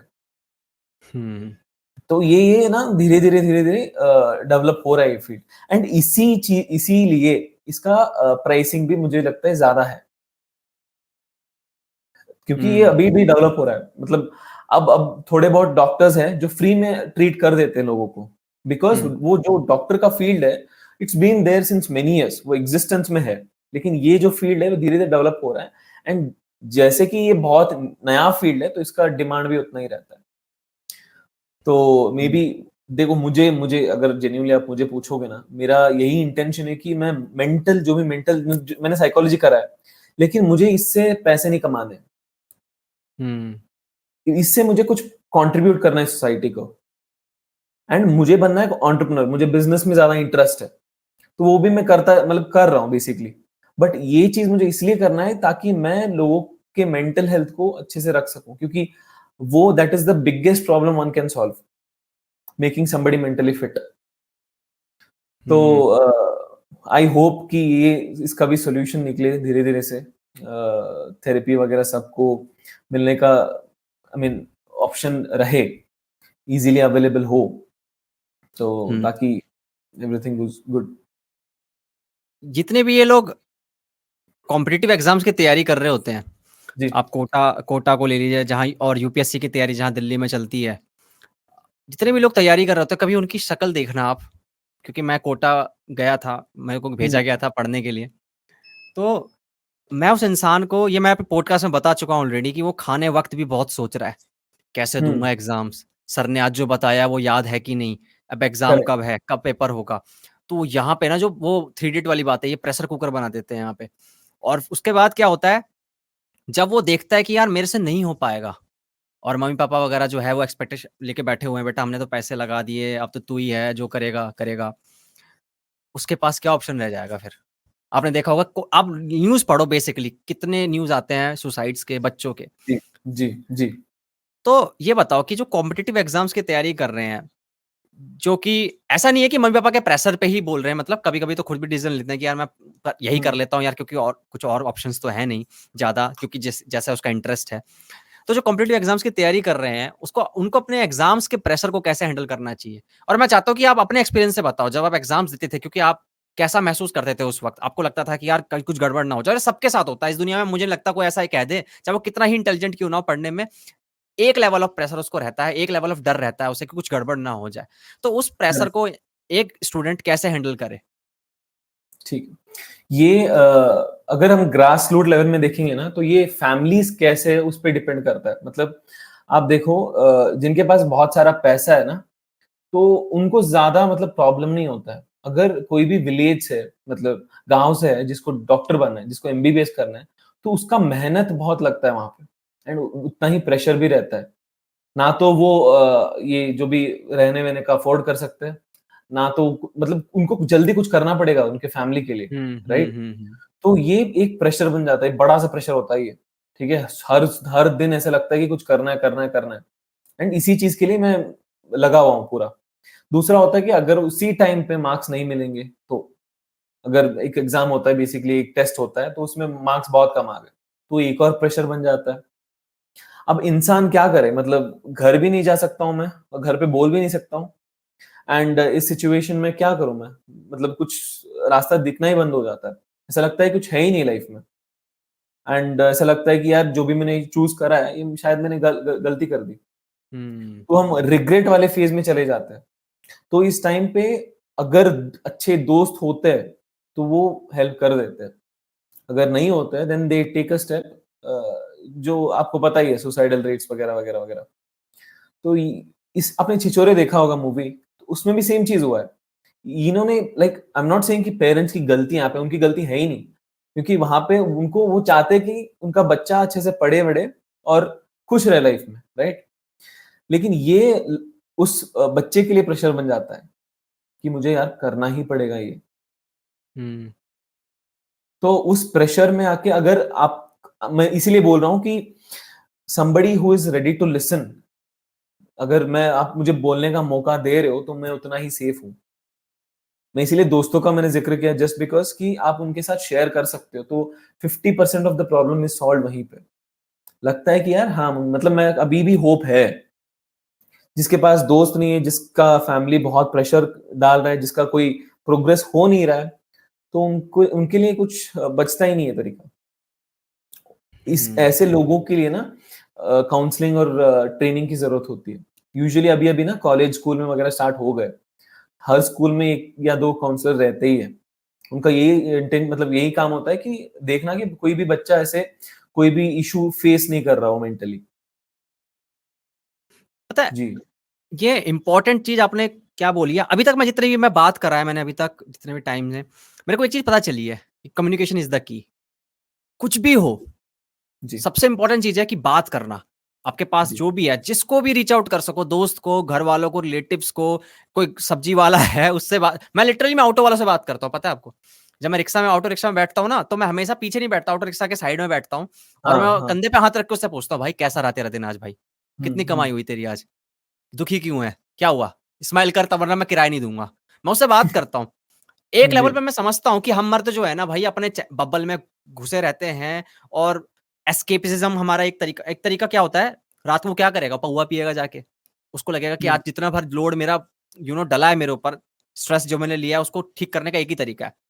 और उसको कोई दारू नहीं पी लो। उसको ये नहीं बताएगा कि कम्युनिकेशन इज द की भाई। कम्युनिकेशन, बात करना बहुत जरूरी है। और अभी आपने पता है एक बात बोली थी जिससे मैं थोड़ा सा डिसएग्री करता हूँ कि हम्म। इंडियन पेरेंट्स जो होते हैं वो अपने बच्चे की खुशी चाहते हैं। हम्म। बिल्कुल ठीक है, खुशी चाहते हैं। उनकी टेंशन भी गलत नहीं हो सकती, बट उनके डिसीजंस बहुत बार गलत होते हैं यार। वो देखते हैं बिल्कुल। शर्मा जी का लड़का ये कर रहा है, तो मेरा बेटा भी ये क्यों नहीं करेगा। और ये मैंने खुद हम्म। देखा अपनी लाइफ में, मेरे को हमेशा से कंपेयर किया गया है, बहुत हम्म। कंपेयर किया गया है। इंडियन पेरेंट्स अगर ये समझ जाए कि उनको बच्चों से किस तरीके से बात करनी है, बात तो वो करते हैं फोन पे, हाँ बेटा कैसे चलिए तैयारी, तेरी पढ़ाई हो गई तेरी, अच्छा और क्या क्या किया आज तूने, ये बात होती है। ये क्यों नहीं जी। पूछते सच बता तुझे कैसा लग रहा है वहां पे, हम्म। सच बता तेरा मन लग रहा है कि नहीं। कोई प्रेशर नहीं है उसको, पहले तो उसके ऊपर से प्रेशर हटा दो, कोई दिक्कत नहीं है। मेरा पता है, मेरे को जब पापा आईआईटी कोटा में छोड़ने गए थे पढ़ने के लिए, तो ऑटो में जब वो वापस जा रहे थे तो उन्होंने मुझसे एक चीज बोली थी, निकले तो ठीक है नहीं तो ऐसे ऐसी कराए, आईआईटी की माँ की आंख। मेरे को ये बोला गया था, हम्म। आईआईटी की माँ की आंख कोई दिक्कत नहीं है, तू एक साल मौज मार के आ, कोई दिक्कत नहीं है, याशी कर खूब दवा के, पर कोई दिक्कत नहीं। वो अलग बात है कि मैं पैसे बर्बाद नहीं कर सकता था, तो मैं वहां से आ गया क्योंकि मुझे लगा वो मेरी जगह नहीं है। बट ऐसे कोई माँ बाप क्यों नहीं बोलते यार। हम्म। आपको पता है, एक मैंने न्यूज पढ़ी थी 2 या 3 साल पहले, एक लड़का जी। 10वीं में फेल हो गया, हम्म। ठीक है, बुरी तरीके से फेल हो गया। और जी। उसके पापा ने क्या किया पता है, उसके पापा ने आस पड़ोस के सारे लोगों को बुलाया, कह रहा भैया आज एक पार्टी है हमारे घर पे। और पार्टी बुलाई और बोला देख भाई मैं अपने आज पार्टी दे रहा हूँ, मेरे बेटे ने मेहनत करी, फेल हो गया तो जी। क्या हो गया, पर मेरे बेटे ने मेहनत करी। और ये न्यूज में आई थी बात, आप जाके न्यूज पे कोई भी पढ़ सकता है इस बारे में।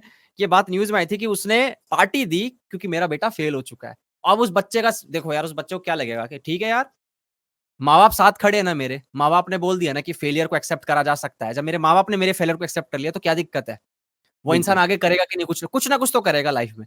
इंपॉर्टेंट जी। चीज ये है यार इंडियन पेरेंट्स के साथ कि उनको सही सवाल पूछने आने चाहिए। इंडियन पेरेंट्स, बच्चों में कमी नहीं है, मैं करेक्ट। नहीं मानता।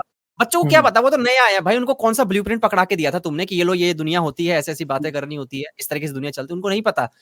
वो तो नेविगेट कर रहे हैं इधर उधर से देख कर, किसी यूट्यूबर को सुन के, किसी मोटिवेशनल स्पीकर को सुन के कि ये करना चाहिए, जब ये हो जाए तो ये करना चाहिए। उसमें तुम्हारा रोल क्या है भाई इंडियन पेरेंट्स के रूप में। तो मुझे ये बताओ, आपके इंडियन पेरेंट्स इतने स्टबन क्यों है, क्यों है, किस बात का कह दिया तो बस कह दिया, ये करना है तो करना है।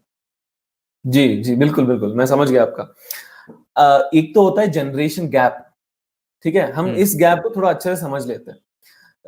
जो अभी हम एक्सपीरियंस कर रहे हैं, अपना जो अपब्रिंगिंग है, अपना नेक्स्ट जनरेशन का वैसा नहीं होने वाला है, डेफिनेटली, है ना। कुछ हाँ। कुछ चेंजेस तो होंगे।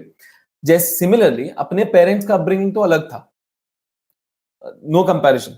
सब सब ये डेवलपमेंटल के हिसाब से देखो, एजुकेशन के हिसाब से देखो, एंड मॉडर्नाइजेशन के हिसाब से देखो, तो बहुत बहुत चेंजेस है, बहुत डिफरेंस है। एंड पेरेंट्स अभी समझ रहे हैं चीजों को। मैं बहुत ऐसे कम प्रोस्पेक्ट्स में बता रहा हूँ, बहुत कम प्रोबेबिलिटी में बता रहा हूँ, बट पेरेंट्स अभी समझ रहे हैं। पहले क्या होता था कि तू बेटा यही करेगा, अगर बाप बिजनेस में है तो तू बिजनेस ही करेगा, क्योंकि ये तुझे आगे जाके संभालना है। अगर वो बच्चा क्रिकेट में अच्छा हो या फिर कहीं पे भी उसका अलग टैलेंट हो, तो वो उसका कुछ कदर ही नहीं है, क्योंकि बाप ने बोला करने का मतलब ये चीज करने का।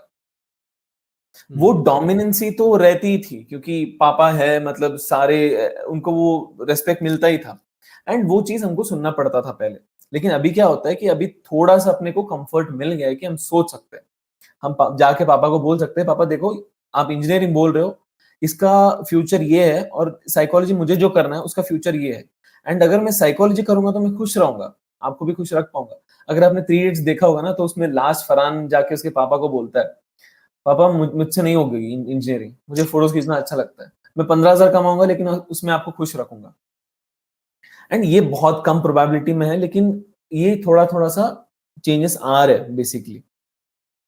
हाँ, मैं मानता हूँ कि है वैसे पेरेंट्स जो अभी भी स्टबर्न है, एंड अगर आप समझाने चाहो तो भी वो समझ नहीं पाएंगे, क्योंकि वो लगता है कि इतना ही है लाइफ, क्योंकि उन्होंने उनका एक्सपीरियंस तो वैसा रहा है।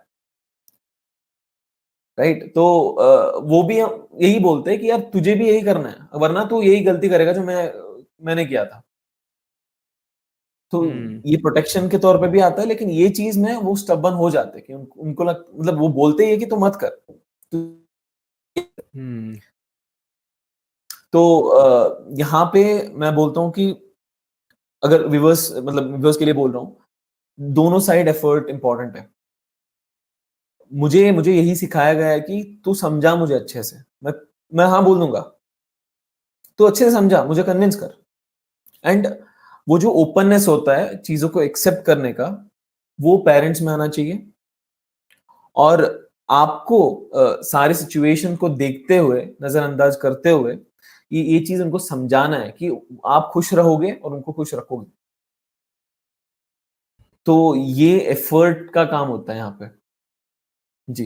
हम्म क्योंकि मेरा एक दोस्त है, उसके हम्म। साथ यही हुआ कि उसके जो पापा है, सबसे पहले तो उसको होटल मैनेजमेंट करनी थी, ठीक है, उसने करी और वो बहुत अच्छा था। उसकी जो मैं डिशेस देखता था, आहा, जो फोटो वो मुझे भेजता था, देख मैंने आज ये बनाया ये बनाया, और मैं बहुत खुश था उसके लिए। बट क्या हुआ, कोविड आया तो घर आ गए सब लोग। तो उसके बाप ने बोला जी। ये होटल मैनेजमेंट मेरे को जम नहीं रहा, तू एक काम कर, बीटेक करेगा। बीटेक हम्म। किया, 1 साल किया, 1 साल में वो पूरे समय फेल ही होगा यार। जिस चीज में तुम जबरदस्ती कराओगे तो उसका है ही नहीं टेक्निकल उसका दिमाग। फेल हो गया। उसके बाद आपने बोला एक काम कर, तू कुछ ऐसा पकड़ सस्ता, लेकिन मैं होटल मैनेजमेंट नहीं कर दूंगा, एक काम कर वो बीएससी कर ले तू। हम्म। ठीक है भाई, बीएससी करने बैठ रहा है। उसका बाप फिर कह रहा है नहीं नहीं नहीं, बीएससी वगैरह यार मेरे को जम नहीं रहा, एक काम कर तो सरकारी जॉब की तैयारी कर।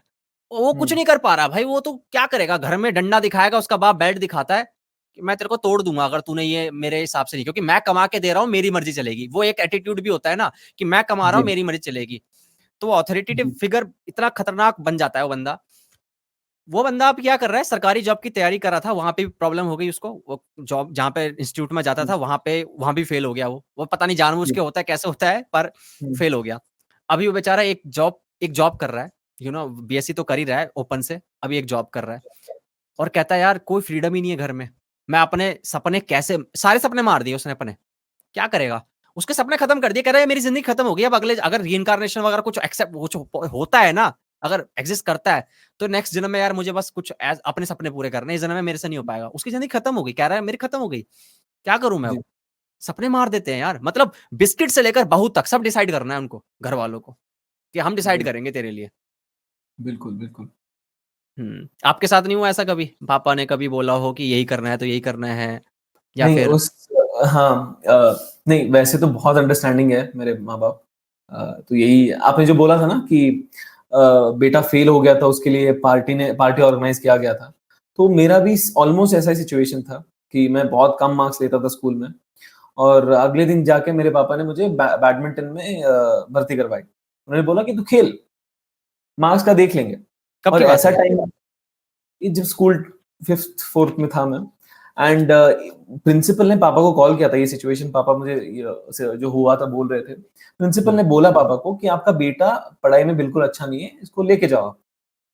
ठीक है, तो ये लेके जाओ यहाँ पे हमारे, क्योंकि वो आईसीएसई स्कूल था तो ये उसमें फिट नहीं करेगा बिल्कुल। तो पापा ने थोड़ा सा टाइम लिया। उनको उनका उनका यही था कि यार इन्होंने ऐसा बोल दिया तो अब तो चेंज करना ही पड़ेगा।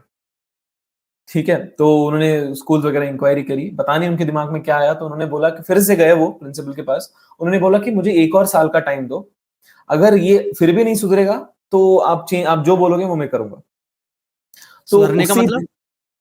हाँ। सुधरने का मतलब कि एग्जाम में नंबर नहीं लाएगा तो ये सुधर, हाँ। मतलब बिगड़ा हुआ है हाँ। ये? हाँ। क्या हाँ, लॉजिक है ये? मतलब ये प्रिंसिपल, मतलब स्कूल के हिसाब से यही था ना कि ये बेटा नंबर नहीं ला रहा है, तो इसका कुछ है नहीं, मतलब बेसिकली वैसा। हाँ। तो पापा ने बोला कि यार बस 1 साल का टाइम दो, अगर ये अच्छा कर रहा है तो आप रखो, वरना हम किसी और स्कूल देख लेंगे। हम्म, एंड उसी दिन जाके मुझे बैडमिंटन में एडमिशन कराया गया था। आप मानोगे नहीं, मैं 47% का था, आई केम टू 74%। वाओ। हाँ। हम्म, यहाँ पे कोई प्रेशर नहीं डाला गया था, बट शाम को मैं बैडमिंटन खेलने जाता था, जितना हो सकता है उतना पढ़ाई करता था, मम्मी पापा हेल्प करते थे। तो ये मेरे लिए था। एंड 10th जो मेन बोर्ड एग्जाम्स हुए थे, उसमें आई गॉट 86%। तो वो मेरे लिए, मेरे फैमिली मेंबर्स के लिए बहुत ऐसे सरप्राइजिंग, बिलीव नहीं कर पा रहे थे कि मैं कर पाया कुछ, क्योंकि मैं तो ऐसे था ही नहीं कि मैं स्कोरर हूँ या टॉप कर सकता हूँ ये वो, बस यही था कि दे बिलीव्ड इन मी, ये चीज है। उनको उनको पता था कि ये कुछ करेगा ये, लेकिन इसके लिए थोड़ा सा पेशेंट सपोर्ट की जरूरत है। तो ऐसे तो बहुत ही अंडरस्टैंडिंग है मेरे दोनों माँ बाप, तो अब तक शायद मैं लकी मानता हूँ अपने आप को कि इतना सपोर्ट मिला है। तो जी, बेसिकली एक्सपेक्टेशंस मेरे से कुछ है ही नहीं। मैं बोलता हूँ कि अगर आप यूएस वगैरह में देखोगे ना, तो 13-14 साल में बच्चों को छोड़ देते हैं कि जा भाई तू अपनी जिंदगी जी। यहाँ पे अब ऐसा नहीं होता, यहाँ पे तो नर्चर किया जाता है अच्छे से। जब तक तू पैसा कमा रहे तब तक तू घर में रहे आराम से, कोई प्रॉब्लम नहीं है, ऐसा वाला है। ठीक है, एंड हम ये जो प्रोवाइड कर रहे हैं हमें, इस पे भी हमको एक्सपेक्टेशंस रखने हैं। मुझे आईफोन चाहिए, मुझे आई वॉच चाहिए, मुझे ये गाड़ी चाहिए। मैंने अभी तक गाड़ी नहीं ली है खुद के लिए। मैं मेरा ऐसा है कि जब मैं पैसे कमाऊंगा तब मैं लूंगा। और ये इसके ऊपर क्यों एक्सपेक्टेशंस, मतलब आपने किया क्या है कि आप इनसे एक्सपेक्ट कर रहे हो?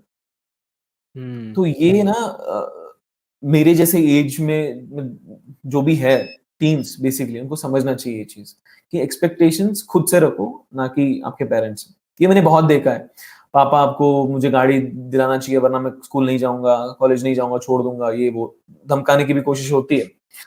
बट ये थोड़ा सा हम में आना चाहिए कि उनसे एक्सपेक्ट नहीं करना है, खुद से करना सीखना चाहिए। तो ये आपके हम्म व्यूअर्स के लिए बता रहा हूँ, शायद कहीं ना कहीं तो हम्म, हेल्प होगा ये।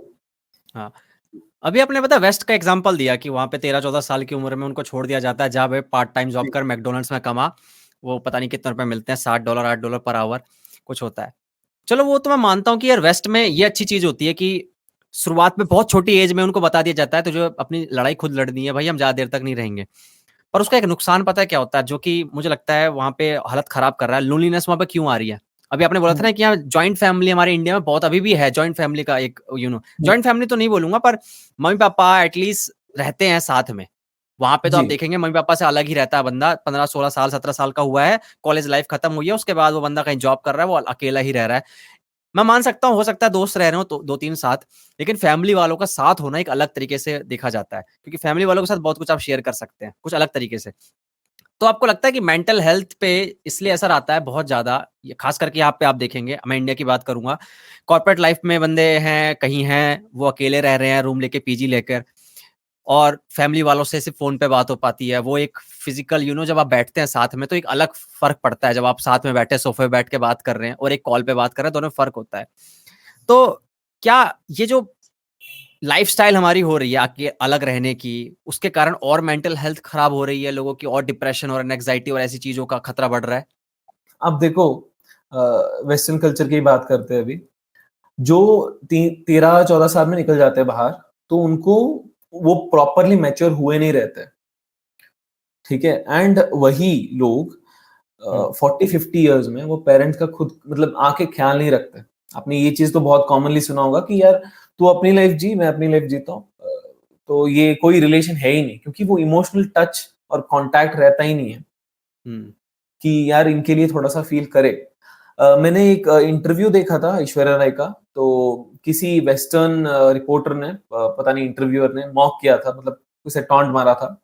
तब ऐश्वर्या राय ने बोला कि मुझे अपने पेरेंट्स से मिलने के लिए अपॉइंटमेंट लेने की जरूरत नहीं होती है। वाओ हाँ, देख रहा हो कितना पावरफुल पॉइंट है ये। एंड हम ऐसे ही इस प्रोसेस में हम लाइक समझने लग जाते हैं चीजों चीजों को। ठीक है, एंड पेरेंट्स के साथ होना is different, all together different happiness only. ठीक है, तो लेकिन वहां पे वो अलग बन जाता है। उनको लगता है कि अब मेरी लाइफ है। यहाँ पे क्या आता है कि मेरा लाइफ ठीक है, घर का पहले देखना है, पहले घर के लिए गाड़ी लेना है, घर का लोन खत्म करना है, वगैरह वगैरह। लेकिन वहां पे क्या रहता है कि मेरा मुझे करना है, मुझे गाड़ी लेना है। तो आप समझ रहे हो डिस्टिंक्ट? हम्म तो ऐसे, हाँ, और यहाँ पे हम इसके लिए काम करने लग जाते हैं, ना कि खुद के लिए। खुद का देखा जाएगा यार बाद में, कभी तो कार ले लूंगा, कभी तो स्कूटी ले लूंगा। लेकिन वहां पे ऐसा नहीं होता, तो वहां पे ये ऐसे गैप और बैरियर्स आ जाते हैं बीच में, तो डिफरेंसेस ऐसे ही क्रिएट होते हैं। मैं तो हम्म बोलता हूँ कि कंपेयर करेंगे तो लोनलीनेस और डिप्रेशन का रेट वहां पे ज्यादा है, ताकि यहाँ पे। पर यहाँ बढ़ रहा है, मैंने अभी बोला कि यहाँ पे हम्म, हमारे culture, work culture, hustle culture जो आया है जब से, कि हम्म, भैया सबको स्टार्टअप स्टार्ट करना है, सबको 1 करोड़ 2 करोड़ का पैकेज चाहिए, उसके कारण बहुत ज्यादा वही मैंने बोला ना, अनरियलिस्टिक एक्सपेक्टेशन भी मत रखो यार, इतने भी गोल्स मत रखो, लाइफ खत्म हो जाएगी। फाइट क्लब देखी है आपने? मूवी फाइट क्लब देखी है? नहीं नहीं नहीं, एक मैंने देखी नहीं। लियोनार्डो की है, लियोनार्डो हम्म, कह रहा हूँ सॉरी, ब्रैड पिट है, और उसमें आप देखना, अगर मैं बोलूंगा रिकमेंड करूंगा कि उसमें देखो। बिल्कुल। उसका एक जी कोट है जो कि मेरा वॉलपेपर बना हुआ है कि जी। Everything you are proud of will end up as trash. Hmm. तो ये चीज लेकर ना जब मैं चलता हूँ ना, कि अभी जैसे यूट्यूब चैनल ही है, ये मैं मेहनत करता हूँ, इस पे काम कर रहा हूँ, इसको ग्रो कर रहा हूँ, बहुत लंबा ले जाना है, पर इसके डिलीट होने का ना, मैं इसको इस तरीके से देखता हूँ, इससे डिटैच होकर इतना देखता हूँ कि कल को ये खत्म भी हो गया ना, तो मेरे मेंटल हेल्थ पे असर ना डाले। चला गया, जी। ठीक है यार, मुझे पता है कल को खत्म हो जाएगा। अभी आप हमने बात करी थी हेटफुल कमेंट्स की, साइबर बुलिंग की, हम्म, मैं इसको पता है कैसे देखता हूँ, क्योंकि मुझे बहुत डेथ थ्रेट्स मिलते थे शुरुआत में डेथ थ्रेट्स, मैं उनको इतना रियली में मतलब सीरियसली लेने लग गया था कि यार मेरे साथ कुछ हो जाएगा, मुझे ये कभी मार देंगे बाहर। मैं बहुत पहले ओ। की बात है, 2-3 साल पहले की, पॉडकास्ट में नहीं, पॉडकास्ट में तो ऐसा कुछ नहीं हुआ था, जब मैं दूसरे तरह के कंटेंट बनाता था, जब मैं अच्छा। रिएक्शन वगैरह बनाया करता था, हाँ हाँ हाँ। व्लॉग्स वगैरह की जो थोड़ी होती रोस्टिंग वीडियो वगैरह बनाया करता था, तो मेरे हम्म, को बोला जाता था 5-6 दिन में तू मारा जाएगा, तू बाहर निकल, तेरा एड्रेस पता कर लेंगे हम लोग, ऐसी ऐसी बातें आती थी। अब पता है मैं उसको कैसे देखता हूँ कि यार आज से 50-60 साल बाद ना मेरा चैनल रहेगा, हो सकता है चैनल चलो रहे ना रहे, वो नहीं रहेंगे, मैं नहीं रहूंगा, जी। कोई मतलब नहीं रहेगा उनके कमेंट्स का, सब खत्म हो जाएगा। जब पता चलता है ना कि यार सब कुछ एक दिन खत्म हो जाना है, तो मैं किसी चीज को सीरियसली लेता ही नहीं हूँ।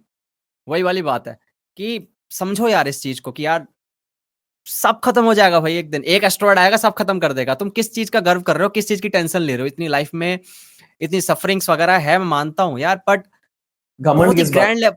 बहुत ग्रैंड लेवल पे देखो ना, आप एक बार ऊपर जाके देखो, अर्थ से ऊपर जी। जाओ, अपना कैमरा उठाओ ड्रोन की तरह और देखो यार क्या है, कुछ नहीं हो तुम। कार्ल सेगन का वो आपने पिक्चर देखा होगा, कार्ल सेगन ने जब वॉयजर हमने जो भेजा था सोलर सिस्टम से बाहर, तो उसने बोला था कि जब वॉयजर जब सोलर सिस्टम को पार करने वाला था, तो ये कहना है फोटो लेते हैं यार सोलर सारे प्लैनेट्स वगैरह की। तो एक फोटो ली थी जिसमें अर्थ ना बिल्कुल डॉट जैसी लग रही थी, जिसको उन्होंने बोला जी। था पेल ब्लू डॉट, कि ये देखो, हम्म। ये रहा वो, ये है वो जगह जहां पे आदमी लड़ रहे हैं, रिलीजन के ऊपर, कम्युनिटी के ऊपर वार्स हो रहे हैं वहां पे, सिर्फ कितने चीजों के लिए, डस्ट के लिए। जी। कुछ नहीं है ये सब कुछ, तुम्हारा ईगो कुछ नहीं है इस पूरे यूनिवर्स को, एक बार आप तुम देख लोगे ना तो कुछ नहीं समझ में आएगा।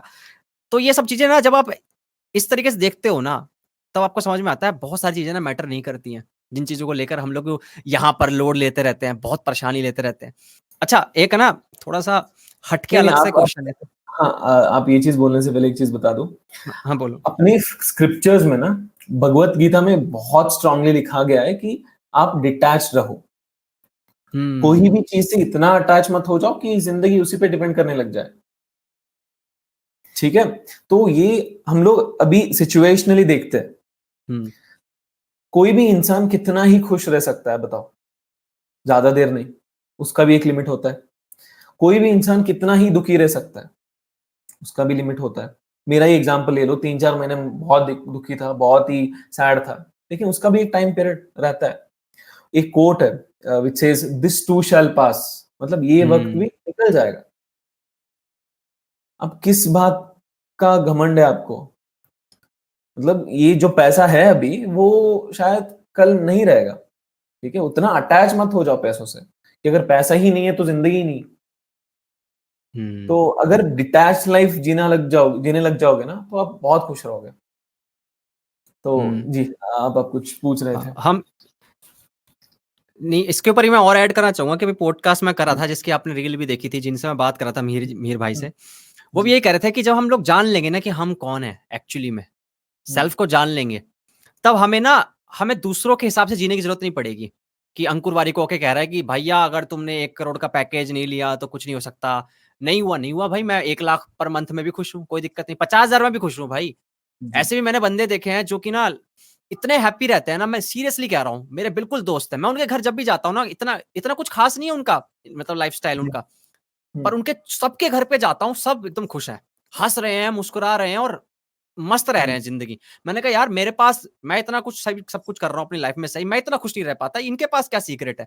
वो सिंपल बोलते हैं भाड़ में जाए सब कुछ, हमारा जी। तो भैया अभी जिंदगी खत्म हो जाएगी। वो सिंपल ही वो समझते हैं इस चीज को कि खत्म हो जाना है सब कुछ एक दिन, और इस चीज को वो इतने अंदर मतलब रियलाइज कर चुके हैं, इतने मतलब अपने डीएनए में उतार चुके हैं इस बात को, कि वो जी पाते हैं वो खुल के। कोई बात भी होती है तो उसको ज्यादा वो सोचते नहीं, ओवरथिंक नहीं करते। लड़ाई जी, वड़ाई भी हो गई आस पड़ोस में किससे, ठीक है भाई जाना है यार तू, कोई बात नहीं। जी, बिल्कुल। हम्म। कभी आपको यार इंट्रूसिव थॉट्स आते हैं, कभी आए हैं? जैसे कि इंट्रूसिव थॉट्स यार बहुत ही ज़्यादा डार्क होते हैं एक तो यार, क्योंकि ऐसे थॉट्स होते हैं जो कि आप वैसे नहीं सोचोगे नॉर्मली, पर वो कभी-कभी आ जाते हैं। जैसे कि यार कि समझा, हाँ, यू नो बहुत डार्क थॉट्स होते हैं और मतलब उसको लेकर ना जब वो आते हैं ना तो हम गिल्ट में आ जाते हैं, हम रिग्रेट करते हैं, यार ये मैं कैसे सोच सकता हूँ यार। जैसे कि एग्ज़ाम्पल दे रहा हूँ, प्लीज़ इसको मेरे पर मत लेना। यार ये इंसान आ रहा है ना, इसको चाकू मार दूँ क्या?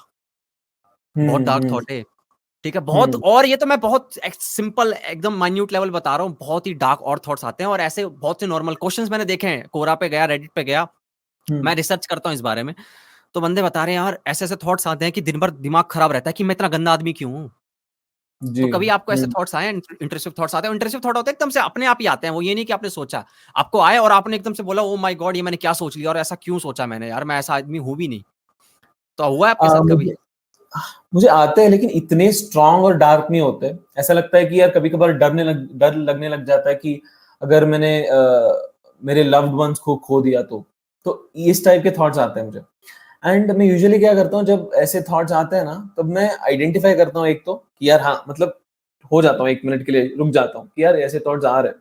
तो मैं ये देखने लग जाता हूँ कि इसको थोड़ा-सा चैनलाइज़ कैसे करें, इसको डाइवर्ट कैसे करें। और एंड यहाँ पे क्या होता है कि आपको खुद को बोलना पड़ता है, ऐसा कुछ है नहीं। आपका दिमाग हुँ, एक सिस्टम है जो रन करता रहता है।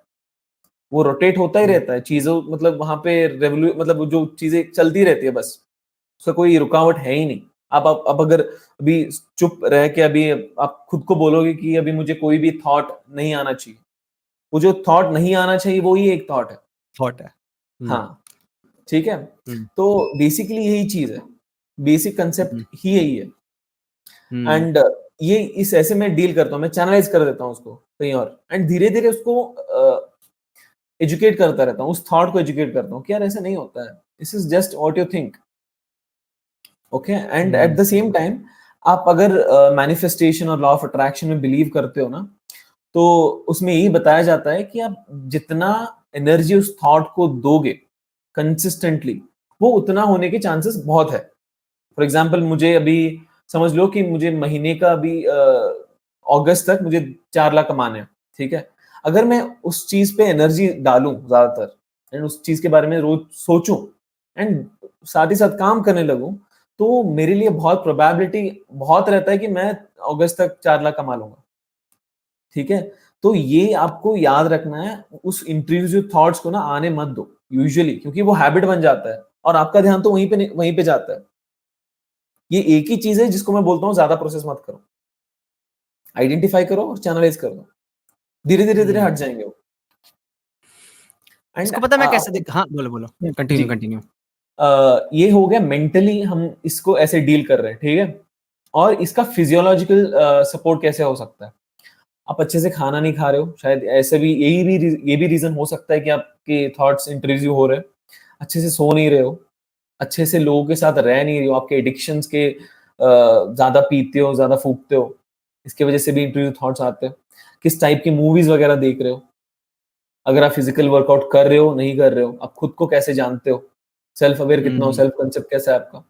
तो ये सारी चीज़ें मैटर करते हैं एंड अगर आपको लगे कि यार मुझे ना इंट्रूसिव थॉट्स आ रहे हैं, आपका लाइफ़स्टाइल चेंज करने में लग जाओ, छोटे-छोटे चेंजेस एंड वो इनडायरेक्टली और डायरेक्टली आपके थॉट्स को कम कर देता है, इंट्रूसिव थॉट्स को। हुँ। आप बैठ के सोचने लग जाओ कि कोई भी आपका प्यारा म्यूज़िक लगाओ और सोचो कि यार मैं खुश हूँ एक जगह पे, मैं अपना जो भी जिस तरीके से मुझे जीना है, मैं वो लाइफ़ जी रहा हूँ। बस सोच रहा हूँ, ठीक है? एंड वो डोमिनेट कर रहा है इंट्रूसिव थॉट्स को, ठीक है? एंड धीरे-धीरे इसका फ्रीक्वेंसी ज़्यादा हो जाता है, ये कम हो जाता है। जी। दूसरा पता है मैं कैसे देखता हूँ इस चीज़ को कि मैं मेरे को भी आते थे और मेरे को अभी भी आते हैं। अब तो मैं उस तरीके जी। से उसको देखता नहीं। मेरे पास जो थॉट आते हैं ना इंट्रूसिव थॉट, हुँ, हुँ, मैं देखता हूँ ये मैं हूँ नहीं। कोई भी थॉट हुँ, आप हो ही, हम क्या करते हैं आइडेंटिफ़ाई करने लग जाते हैं, यार ये मैं ही हूँ यार। ये मेरे मतलब थॉट ही मैं हूँ, मतलब ये मैंने सोचा है। नहीं, तूने नहीं सोचा भाई, ये थॉट है, अलग है। इसका अपना जी। काम है, ब्रेन का काम है मेरा, ये मैंने बोला भी हुआ है कई बार पॉडकास्ट में कि ब्रेन का सबसे पता फ़ेवरेट काम क्या है? और सबसे फ़ेवरेट काम नहीं बोलूँगा, उसका काम ही यही है, स्टोरीज़ कुक करना। अब वो स्टोरीज जी, भाई बैड भी हो सकती है, अच्छी भी हो सकती है, किसी भी तरीके की हो सकती है। वो स्टोरीज कुक करता रहेगा और आप उसको देखते रहोगे, उसकी फालतू की मूवीज को, तो आप परेशान होते रहोगे कि यार ये क्या सोच लिया इसने, क्या सोच लिया, और आप सोचते हो तो मैं सोच रहा हूँ। तुम नहीं हुँ, सोच रहे हो भाई, उसका काम ही यही है कि ऊट-पटांग चीज़ों को ऐड करके तेरे को एक फ़िल्म दिखाता रहेगा पूरे दिन। उसकी इस चीज़ में अगर तू फँस गया तो दिक्कत आ जाएगी। जी, इग्नोर नहीं करना है, मैं बोलूँगा इग्नोर नहीं करने का। आ, देख, एंटरटेन कर, ठीक है भाई, बढ़िया है, बहुत अच्छे, बहुत बढ़िया स्टोरी बनाई तूने भाई, क्या बात है, क्या थॉट सोचा है तूने, खत्म कहानी। पर मूव वो ऑन हो गिल्ट जाओ वाली बस। बात, हाँ, मेरे साथ होता था। मैं बहुत ज़्यादा गिल्ट में आ जाता था, मैंने क्यों सोच लिया यार, ओह माय गॉड! हुँ, ऐसा। और हुँ, ये मैं लिटरली मैं इसके ऊपर भी आगे फ्यूचर में और बातें करने वाला हूँ, क्योंकि यार बहुत लोगों को ये प्रॉब्लम्स होती है इंट्रूसिव थॉट्स की, कि आता जी, है और वो शेम करने लग जाते हैं कि अरे मैंने क्या किया, ये नॉर्मल है कि नहीं, ये बहुत ज़्यादा हुँ, इंपॉर्टेंट चीज़ है। तो मैं वही बोलता हूँ कि थॉट से अपना डिटैच हो, थॉट है, ये मैं हूँ, इससे मेरा कोई लेना-देना नहीं है भाई, मैं नहीं जानता इसको। हुँ। जी, जी, बिल्कुल। तो यार मज़ा बहुत आया लिटरली, मैं नहीं सोचा था कि मैं साइकोलॉजिस्ट से पहली बार जब बात करूँगा किसी, ठीक है? वैसे मैं आपको साइकोलॉजिस्ट बुला सकता हूँ जब किसी के पास डिग्री होती है साइकोलॉजी की, क्लिनिकल साइकोलॉजी के पास डिग्री है, तो मैं क्या बोल सकता हूँ कि आप साइकोलॉजिस्ट हो, या फिर इसके लिए कुछ और करना पड़ता है? नहीं, उसके लिए ऐसा है कि ना आपको मतलब एमफिल करना होता है। अगर मुझे अच्छा, क्लिनिकल साइकोलॉजिस्ट ही बनना है, तो मुझे एमफिल करना होता है, तो उसके बाद मुझे टैग दिया जाता है कि क्लिनिकल साइकोलॉजिस्ट। ओके। और उसके हाँ, बाद आप थेरेपी दे सकते हो? हाँ, हाँ। या फिर जी। कुछ और एग्ज़ाम्स वगैरह होते हैं किसी नहीं, जैसे? नहीं, नहीं।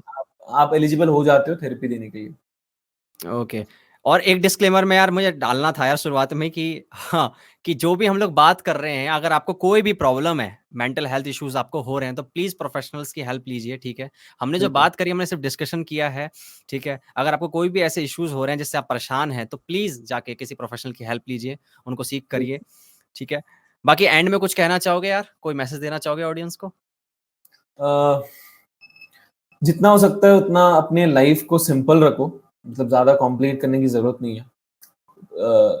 खुश रहो बस, try to be as happy as possible and यार करते रहो, एक्सपीरियंस करो लाइफ को, भागो मत। हुँ। जी, ऐसा या कुछ ये तो है प्रिपेयर्ड रे। नहीं हूँ, यही बोलना है। नहीं, नहीं यार, प्रिपेयर क्या करना है? मैं कहूँगा ये रेस मत बनाओ लाइफ़ को। लाइफ़ को बिल्कुल, रेस मत बनाओ बस। लाइफ़ रेस बन गई है, हसल कल्चर ये इतना गंदा हो गया ना एनवायरनमेंट, कि सारे मेंटल हेल्थ इश्यूज़ की यही सारी चीज़ें, रीज़न यही बन रहा है। सोशल मीडिया, हसल कल्चर, एंड्यूटेड जैसे लोग, ठीक है?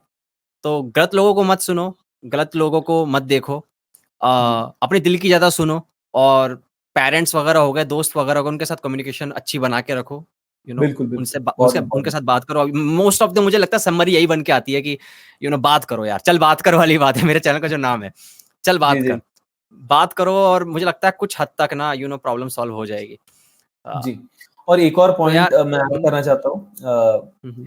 जो सोशल मीडिया में है ना, उस पे आप ट्रैप मत हो जाओ, बस यही एक चीज़ है। आपकी लाइफ अलग है, आप अलग ही इंसान हो, आपको किसी के जैसा नहीं बनना है, आपको खुद को आइडेंटिफ़ाई करना है और आपको जो चाहिए वो बनना है आपको। ज़्यादा रिलेट मत करो सोशल मीडिया से, जितना हो सकता है उतना डिटैच रहो।